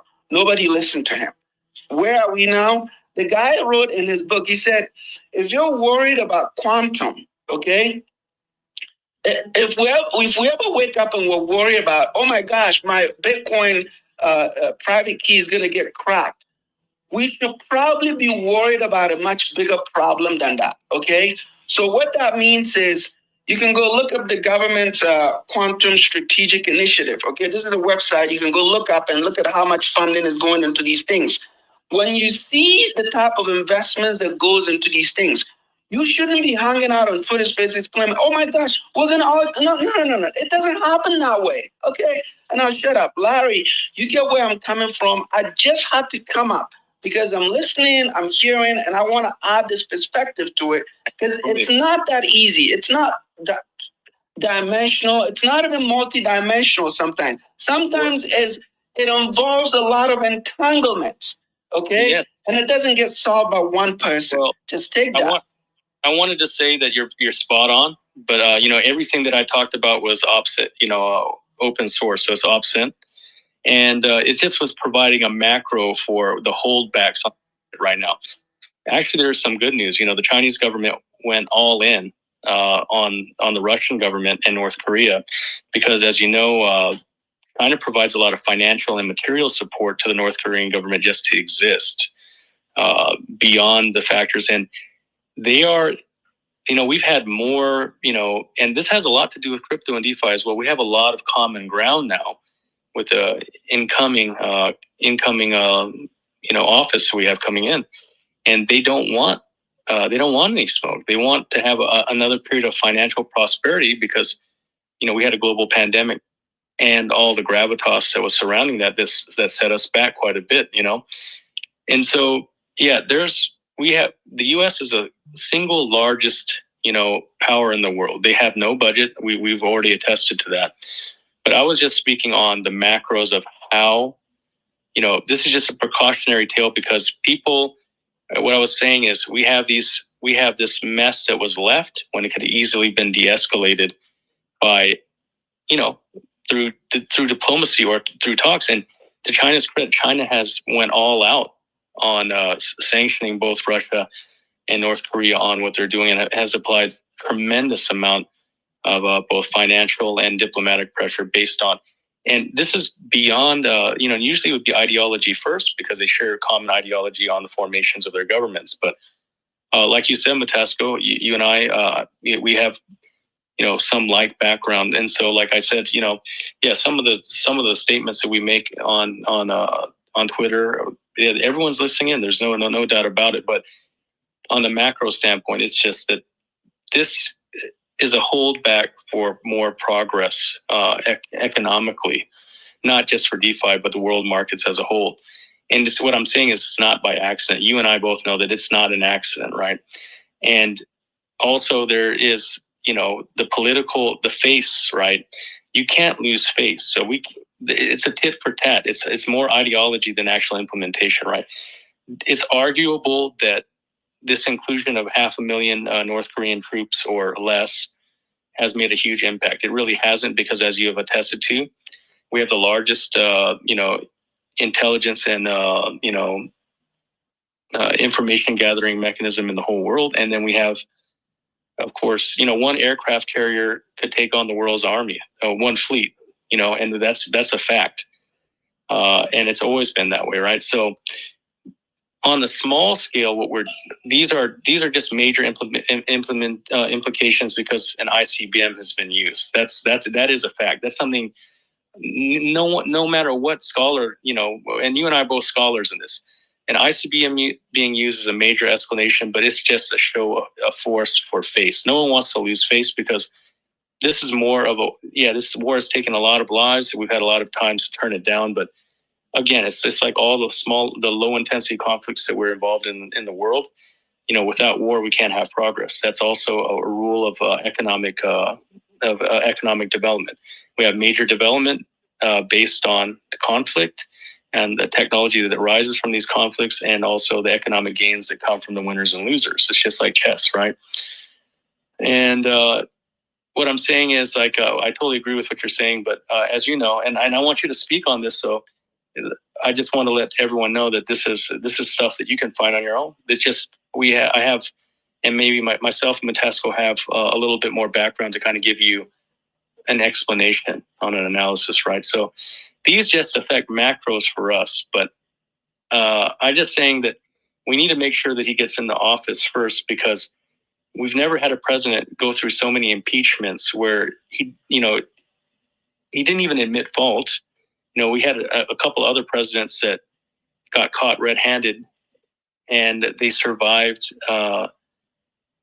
being impeached. And it has to be fair, right? We've never had so much media be involved in the psychological operations around the world, not just in the U.S., right?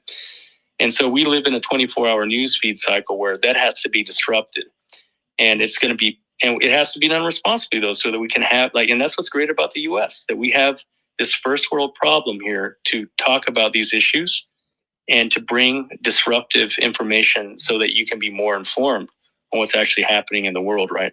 So that's another reason why we are part of the greatest nation in the world. But we live in a 24-hour news cycle where we don't have always the option. Like, many of us here think differently, and that's why we're here, right? But what I want to say is, this ability to have this opinion, I don't panic at all either. But I would say that it's just, we can't put all of our eggs in one basket. It's just like anything. When you hedge into an investment, or you hedge in life, it's like, would you take the bus or would you take the train? Which they both have their inherent risks, right? But they're both established. Larry, you and I are aligned. One of the things that I'm trying to remind people, and guys, if you want to look at what I'm trying to say here, is that go look up Planet Finance. I've said this many times before in this space. I hope somebody is going to look at it, okay? It's called Planet Finance. We have 2 planets, okay? It's a series. It has a lot of really good information. I'm just reminding people, this is opportunity time, okay? Take advantage of it. I'll tell you, when the hysteria around COVID started, most people were asleep. We were not awake. They're like, oh, what's going on? What's going on? We're going to die. And then some people were literally milking the system. making a lot of money.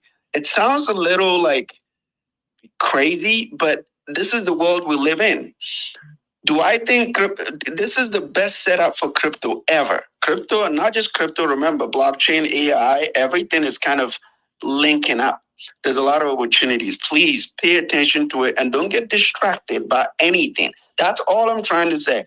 Like, yes, the chaos could happen, but, and you rightly said it about the double standard, right? I promise you, if it was Trump that was in office and then made that decision, that reckless, you could, there are experts that could, debunk what I'm saying, to be honest, because they'll have a point of like, well, because then we just heard what Putin said. He said he's giving a warning, right? So he's not going to he's going to retaliate, but he's giving a warning. And so, okay, so are they just muscling up or what are they doing, right? Guys, we just want to feed our families. We want to live peacefully. Exactly. That's all we want. But don't forget that we have a once in a lifetime opportunity to capitalize on the crypto asset market and the economy. This is a big deal. Don't get distracted. And that's all I'm trying to say. Last one. And Matasco, I want to give a good example to that.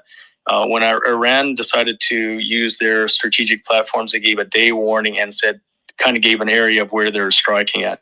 The same thing, it could be said for also for probably when Russia launched its ICBMs, that they gave fair warning and gave enough warning that major population centers or surrounding population centers for these political targets or high value targets had enough time to remove, non-combat personnel, so that they're not exterminus gratis, in their policy. So this is the footprint of modern warfare, and what I'm saying is like, this is a perfect parallel to see the bark before the bite. And the warfare has changed, asymmetric warfare has changed tremendously. And I think the same precepts that are being applied in asymmetric warfare, many of the same edicts and principles apply here in DeFi and in finance. That, fires are started, and then when you come to put out the fire, there was not really that much of a fire. The people who were there early because it kept people away are the winners, right? And that's one of the points I'm trying to make on the macro level. But also Planet Finance, I strongly suggest that now we have this phenomenon of missing meta, that if you have the ability to download that in 1984 and lots of other books, I think I'm going to put together a list of books and videos that kind of give you like the first zeitgeist, second zeitgeist, just so that you can have perspective on truth. It'd be invaluable for you to invest in some like a hard drive or cloud, not in a cloud, but on a hard drive, to keep these valuable books and these pieces of media, because they are disappearing daily. They're disappearing. Even like the this has nothing to do with religion, but the Encyclopedia of Judea, before it breaks down from religious scholars that are Jewish religious scholars. It really breaks down the difference between the Talmud and the Torah, right? But now this book is considered to be inflammatory or anti-Semitic, but it was written by rabbis and scholars, right? I'm not using that to be anti-Semitic. I'm just giving an example that it gives you valuable insight. You can take it the way you want it, but now it's very difficult to find. And I found it fascinating, the breakdown between the Talmud and the Torah, because I'm not bipartisan by religion. I'm just common sense on what right and wrong is. And I'm with Matasco. We can't go and save the world ourselves, right? But we can have consensus here in DeFi and try to make sure that our families live, that we have some prosperity. And the greatest way we can fight that the bigger 1% is by prospering in our little bubble. And I prosper every day here on a Crypto Breakfast Club. And if you want to take the emotions out of trading, check out Zach's trading bot. No shill, no financial advice. Hey, love that. Love that. Man, what a great conversation today, guys. Real quick, just as a complete outlier, we're one follower away. I'm sitting here on the Crypto Breakfast Club account with one goal in mind. Let's get to 2K. We need one more person. Of course, we'll take 10 or 20 to push us over to 2K on the account. That'd be kind of cool. So definitely do that. We're right on the cusp of hitting that mark. Man, Man, another great day, man. This has been awesome. Great conversations. Larry, can't appreciate you enough, man. Can't say it enough. Thank you so much. I do want to get to Kova and JW here, and we'll close out the show today. Of course, we'll be back, tomorrow, 9:30 a.m. Eastern, as we always are. Tomorrow's Friday, last day of the week for us. Who knows? Maybe we'll be talking about Bitcoin 100K. Who knows? Kova, what's going on, brother? Not much, man. Good morning to everybody. You're holding Bitcoin. It was a great night last night for you, right? And it'll continue to be. Man, I really wanted to jump in on that conversation, but it's a long conversation. But I'm glad Larry and Matasko are here, and they're able to speak a little bit and alleviate some minds. If there was people out there worried about World War III, yeah. And it takes a lot to get to that point. We're not even close to that. But what really does annoy me is them trying to, man, it almost looks like they're trying to trick people into thinking that. And of course, there's benefits to that. Because why else would Biden approve long-range missiles for the Ukraine? They know that Ukraine can't do it on their own. We have to be involved. And if we're involved directly in bombing Russia, that's a very bad thing. But, words scare people. And, that's my perspective on it. I don't think that it's going that way, but it does piss me off that he's really on his way and he's making decisions like this. And it should kind of, for the common sense person, you should be like, okay, he's just trying to start shit before he goes out.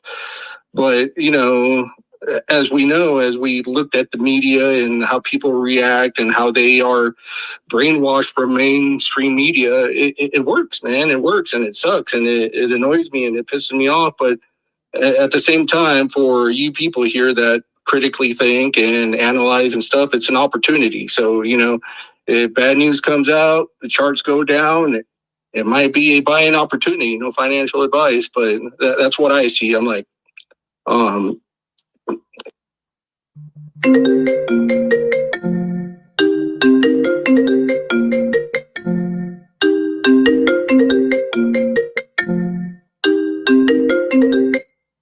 shit like that. But it also does worry me, man, because at the same time, the pullout of Afghanistan, the way it went, I have a direct source that I've talked to that tells me there was a plan to get out, and it was a good plan. And for whatever reason, it just went from 0 to 100, and we pulled out in that mess that, you could pull up videos. We got fucking people hanging off an airplane getting out, and, that was a government decision. So when the greatest power in the world with the greatest intelligence and the greatest minds does a fucking dumbass move like that, I can't help but worry, at least a little bit. Like, if they're going to make a dumbass decision on that, what else are they going to make a dumbass decision on? And that's where I'm going to leave it at, all right? I'm not going to go any further. What I really wanted to say is that I believe Bitcoin will hit 100K sometime this weekend or the beginning of next week. And it will be the catalyst, I think is the word, to fucking talk to your family and friends at the Thanksgiving table there. And perfect opportunity. I think the powers that be will let it go to 100. Just, it'll be a great conversation at the table. And it's a great way to kind of shill crypto as a whole to your family if you want to. I mean, they're going to come, they're going to ask. So my warning to people out there is have something ready in your pocket. When they start hitting you up, it's like, hey, you let me into crypto and all that, lead with a warning. Tell them, hey, you're probably, yep. 600% increase on inquiries on crypto on YouTube, and over 2,000% more on Google from people that would not usually search crypto-related topics for research. That is the real meta.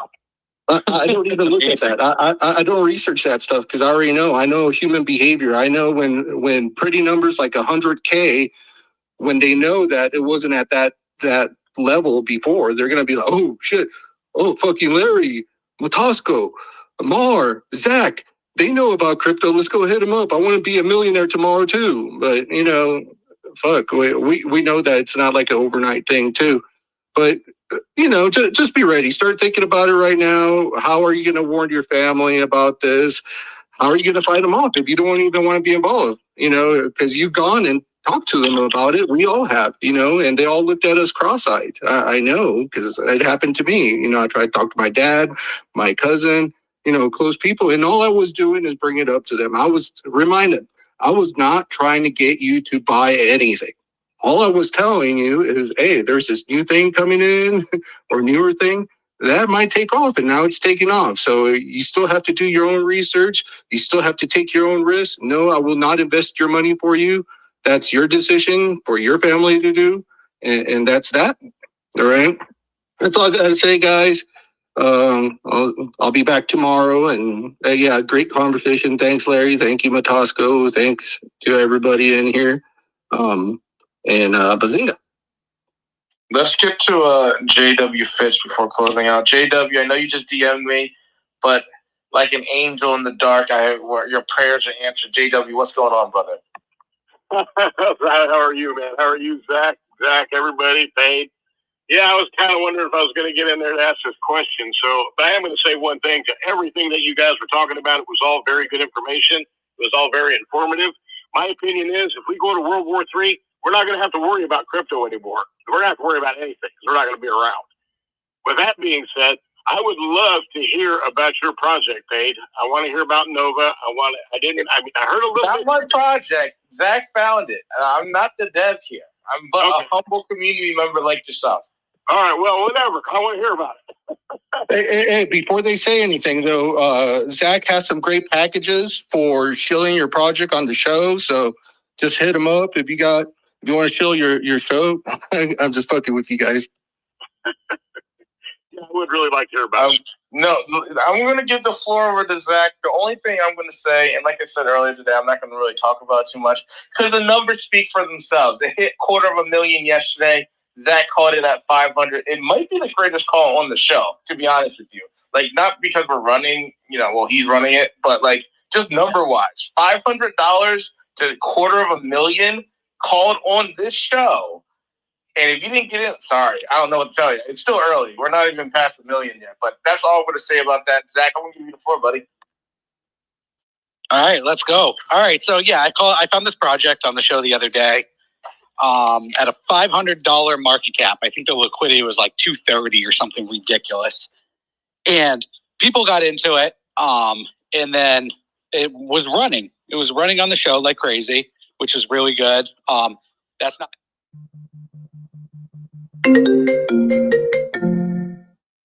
I find these gems and I usually cheat it, but I did not cheat this one. So I was talking to the dev. He basically didn't have any funds to continue with it. So he basically handed me over the keys. I own everything now. 95% of the tokens are in circulation. I own the other 5%. I put the marketing wallet in the Telegram so you can see all that. So it's completely secure, it's safe, and I kind of felt a need because I feel like a lot of people got into this project because of the show, and I didn't want to see it fail or the guy rug it. So it's basically a community project now. It's all based on the community. If they want it to succeed, they got to push it. You know what I mean? I may hold the keys, but it's really a community token. There's some people that got into it that I'm shocked that never get into anything. Someone like Larry.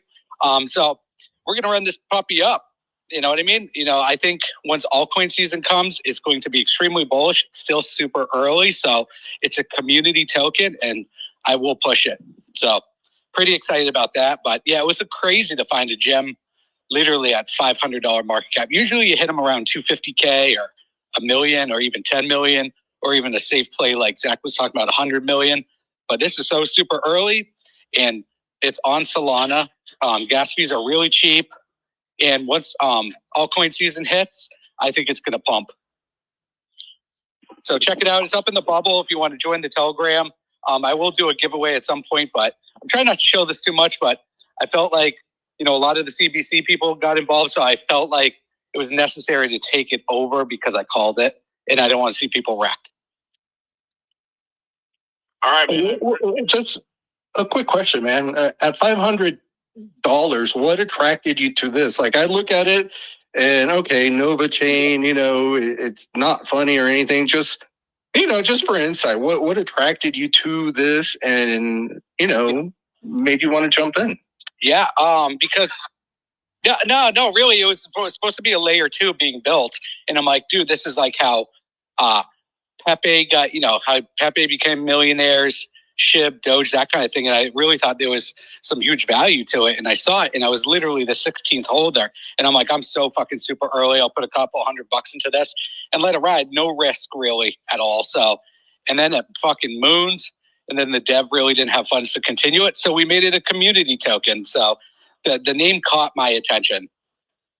Chain obviously catches my attention, so we're just running with it. It's literally a meme. There's no utility. The utility is the community, and the community drives it. So, if the community wants to push it up, that's what they'll do. If not, then they won't. So it's really up to the community. Community token, 100%. There was no private sale. It was like a fair launch. Literally 16 people got into it. I didn't see a pre-sale for it. I just saw it on a new pair, and I fucking aped during the show because I watched those live new pairs, and I run contracts and stuff like that. It was super squeaky clean, so I was pretty happy. So yeah, it's the community token.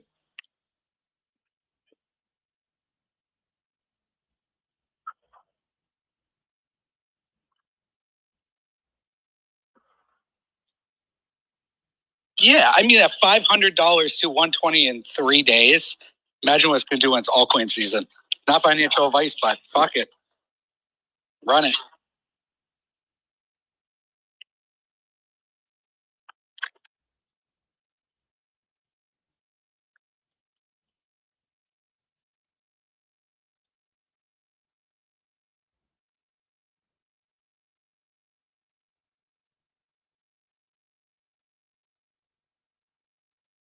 It's a really good name. You know what? You ought to start a layer 1 with it. You never know. Could be in the works. If the thing runs, maybe I'll reach out to some devs and there will be some utility behind it. But at this point, Zach, it's a community meme. I'm a bag holder now. Let MetaTrust build this chain, then you'll know it'll be done right. You see what I mean? So people are early here. Politicizing the shield now. Zach's awesome. Let's go. Larry doesn't get into anything. If you listen to these spaces, if you've been around since April, 6 months, Larry doesn't invest in anything. And the fact last night when we were on a space and he said, I'm going to throw a couple bucks, I'm like, holy shit, like he must see something in it.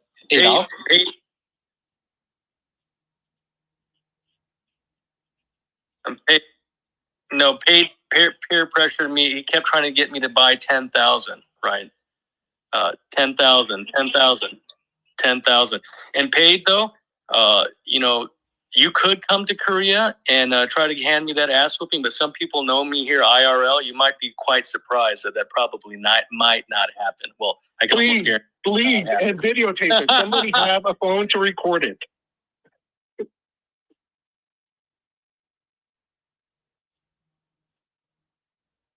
Sure. Hey, I'm Larry. Larry, we don't all fades. I take all fades, bro. We don't need another ass whooping like the Jake and Tyson fight, all right? No. And I'm going to do a $50 giveaway tomorrow. Whoever joins the Telegram from now till the time we come on the space, I'll give you $50 worth of the token. Just join the Telegram and check out the community. They're really great people. Like I said, all you need is community. You don't need utility. Community is what buys your chart. Utility is a bonus. Here I have a soft shell for MetaTrust. If you bring me an audit, if you bring me a penetration testing or a unit testing for a smart contract, I will give you 10% of the total right away because I think security is going to be increasing. So, and then like for Zach and Paid and like the regular crew here, I might even be able to work better odds or better terms. So like, we really need to have, we have other audit firms that are, let's face it, not very ethical. So I think right now, like, we really should double down on providing secure, real transparent and quality security. We have $1 million MOU with like Chain Swap. I've done Kelp DAO, Arcus, Mask Protocol, Cosmic, some of the biggest projects in the space. Some of our partners here with us, Paw Chain, Dione, et cetera, Oh, yeah, blockchain. And even Yeah, Podchain got into it. Even Brian got into it yesterday.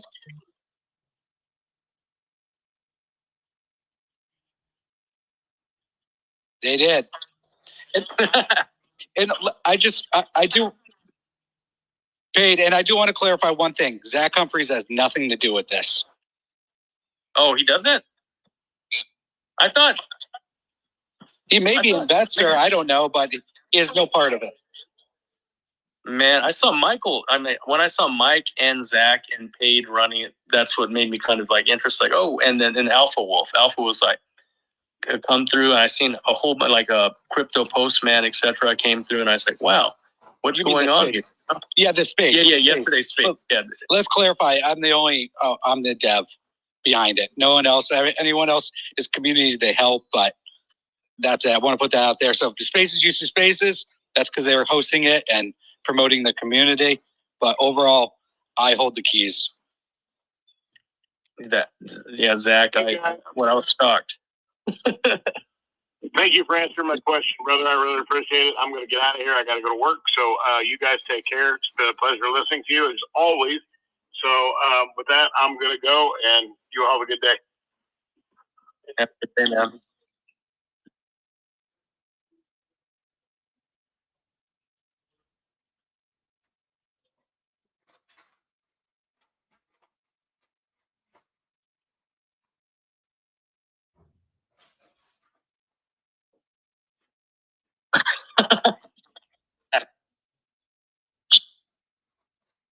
I thought you were building something.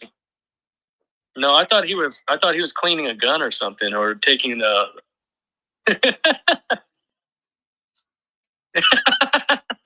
That's what she said. Zach, yeah, dusting it off. Yeah, what's up, Mar? You got your hand up. No, I overheard that Zach wants to get a blockchain. Listen, Max Chain is giving up their chain, so you can always take over Max Chain, rebrand it to Nova Chain, you know? And it's a proof of work. Yeah. Audited some of that too, Mar, remember? Oh, that's right. Max Chain audit from me too. So, yeah. I said it here the other day. They're just a token now on. They're just going Coinbase, and they're announcing the. Yeah. Oh shit! I'll make Nova the gas token. Yeah, they don't. Well, and the token is called Power, so you know, Nova Power. You know, why not? Oh. What? Hey, Supernova. Okay. Can you be quiet for a second, Paige? You've been talking the whole fucking space. Listen. You and... Don't interrupt me again, Paige. Don't interrupt me, Paige. Don't say that. Don't interrupt me, Paige. Listen, I just started with Sui, and I'll end it with Sui. I don't know if you heard, Paige, but Sui is coming out with a handheld, $600. It's called Sui Play. I don't know, man. I've already told you enough. Go do your fucking... You see, this is the problem with crypto. Mark. Go do your... Hey, Sui. Go froze do your homework. All trading, though. Today, Sui froze their chain in all trading for quite some time, though. Yeah. I don't know if you saw that. Yeah, that's what I came out with the FUD. That it, for 2 hours. But they're coming out with a handheld. And I think they give you like a free NFT with the purchase of the pre-order, some shit like that. I don't know. So check it out because you're still a 5-year-old into gaming. Okay. Man, Paige is grinding you today, bro.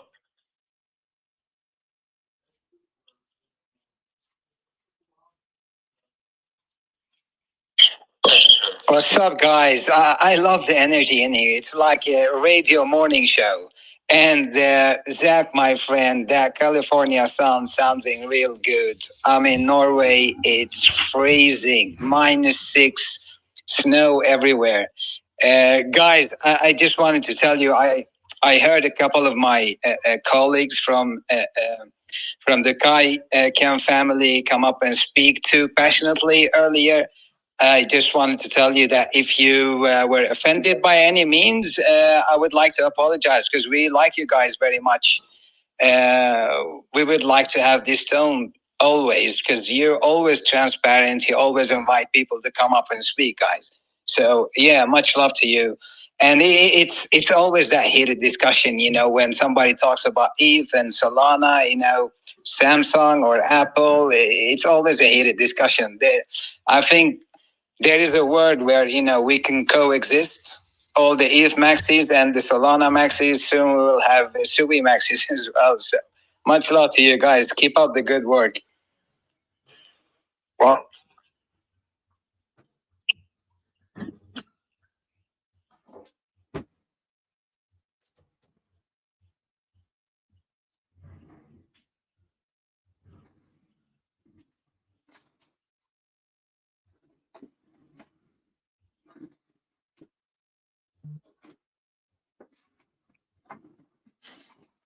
Huh?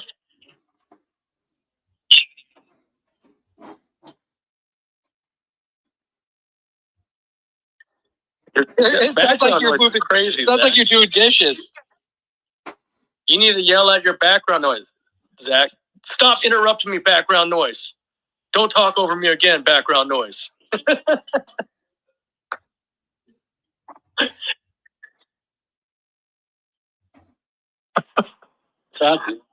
that's actually Crypto Postman making all that fucking noise so that he doesn't get the giveaway. Fucking God. He'll probably win the giveaway.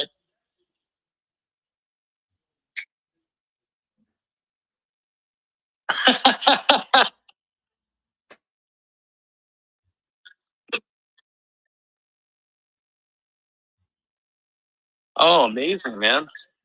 What are you talking? What the fuck? His birthday was last month. We celebrated his birthday last month. Oh, that's why I say. That's why I say he's like 80, 90 years old because his birthday is like every 2 months.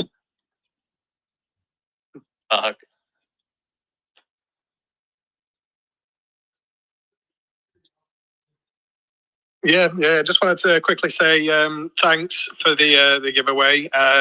Absolutely love coming to these spaces, so massively appreciate you, Zach. That's all I say. I'm literally just a guy in the UK who's polishing a car, and I'm getting to listen into all this absolutely amazing alpha, especially with Larry today. When would someone like me normally get an opportunity like this? You know, this is why these spaces are just so good. And then just a cherry on top, you know, just for liking and sharing a post and clicking a few buttons, I win £100 in ETH. You know, so it's just thank you for everything. You know, I'm always going to be here, and I absolutely love these spaces. Cheers.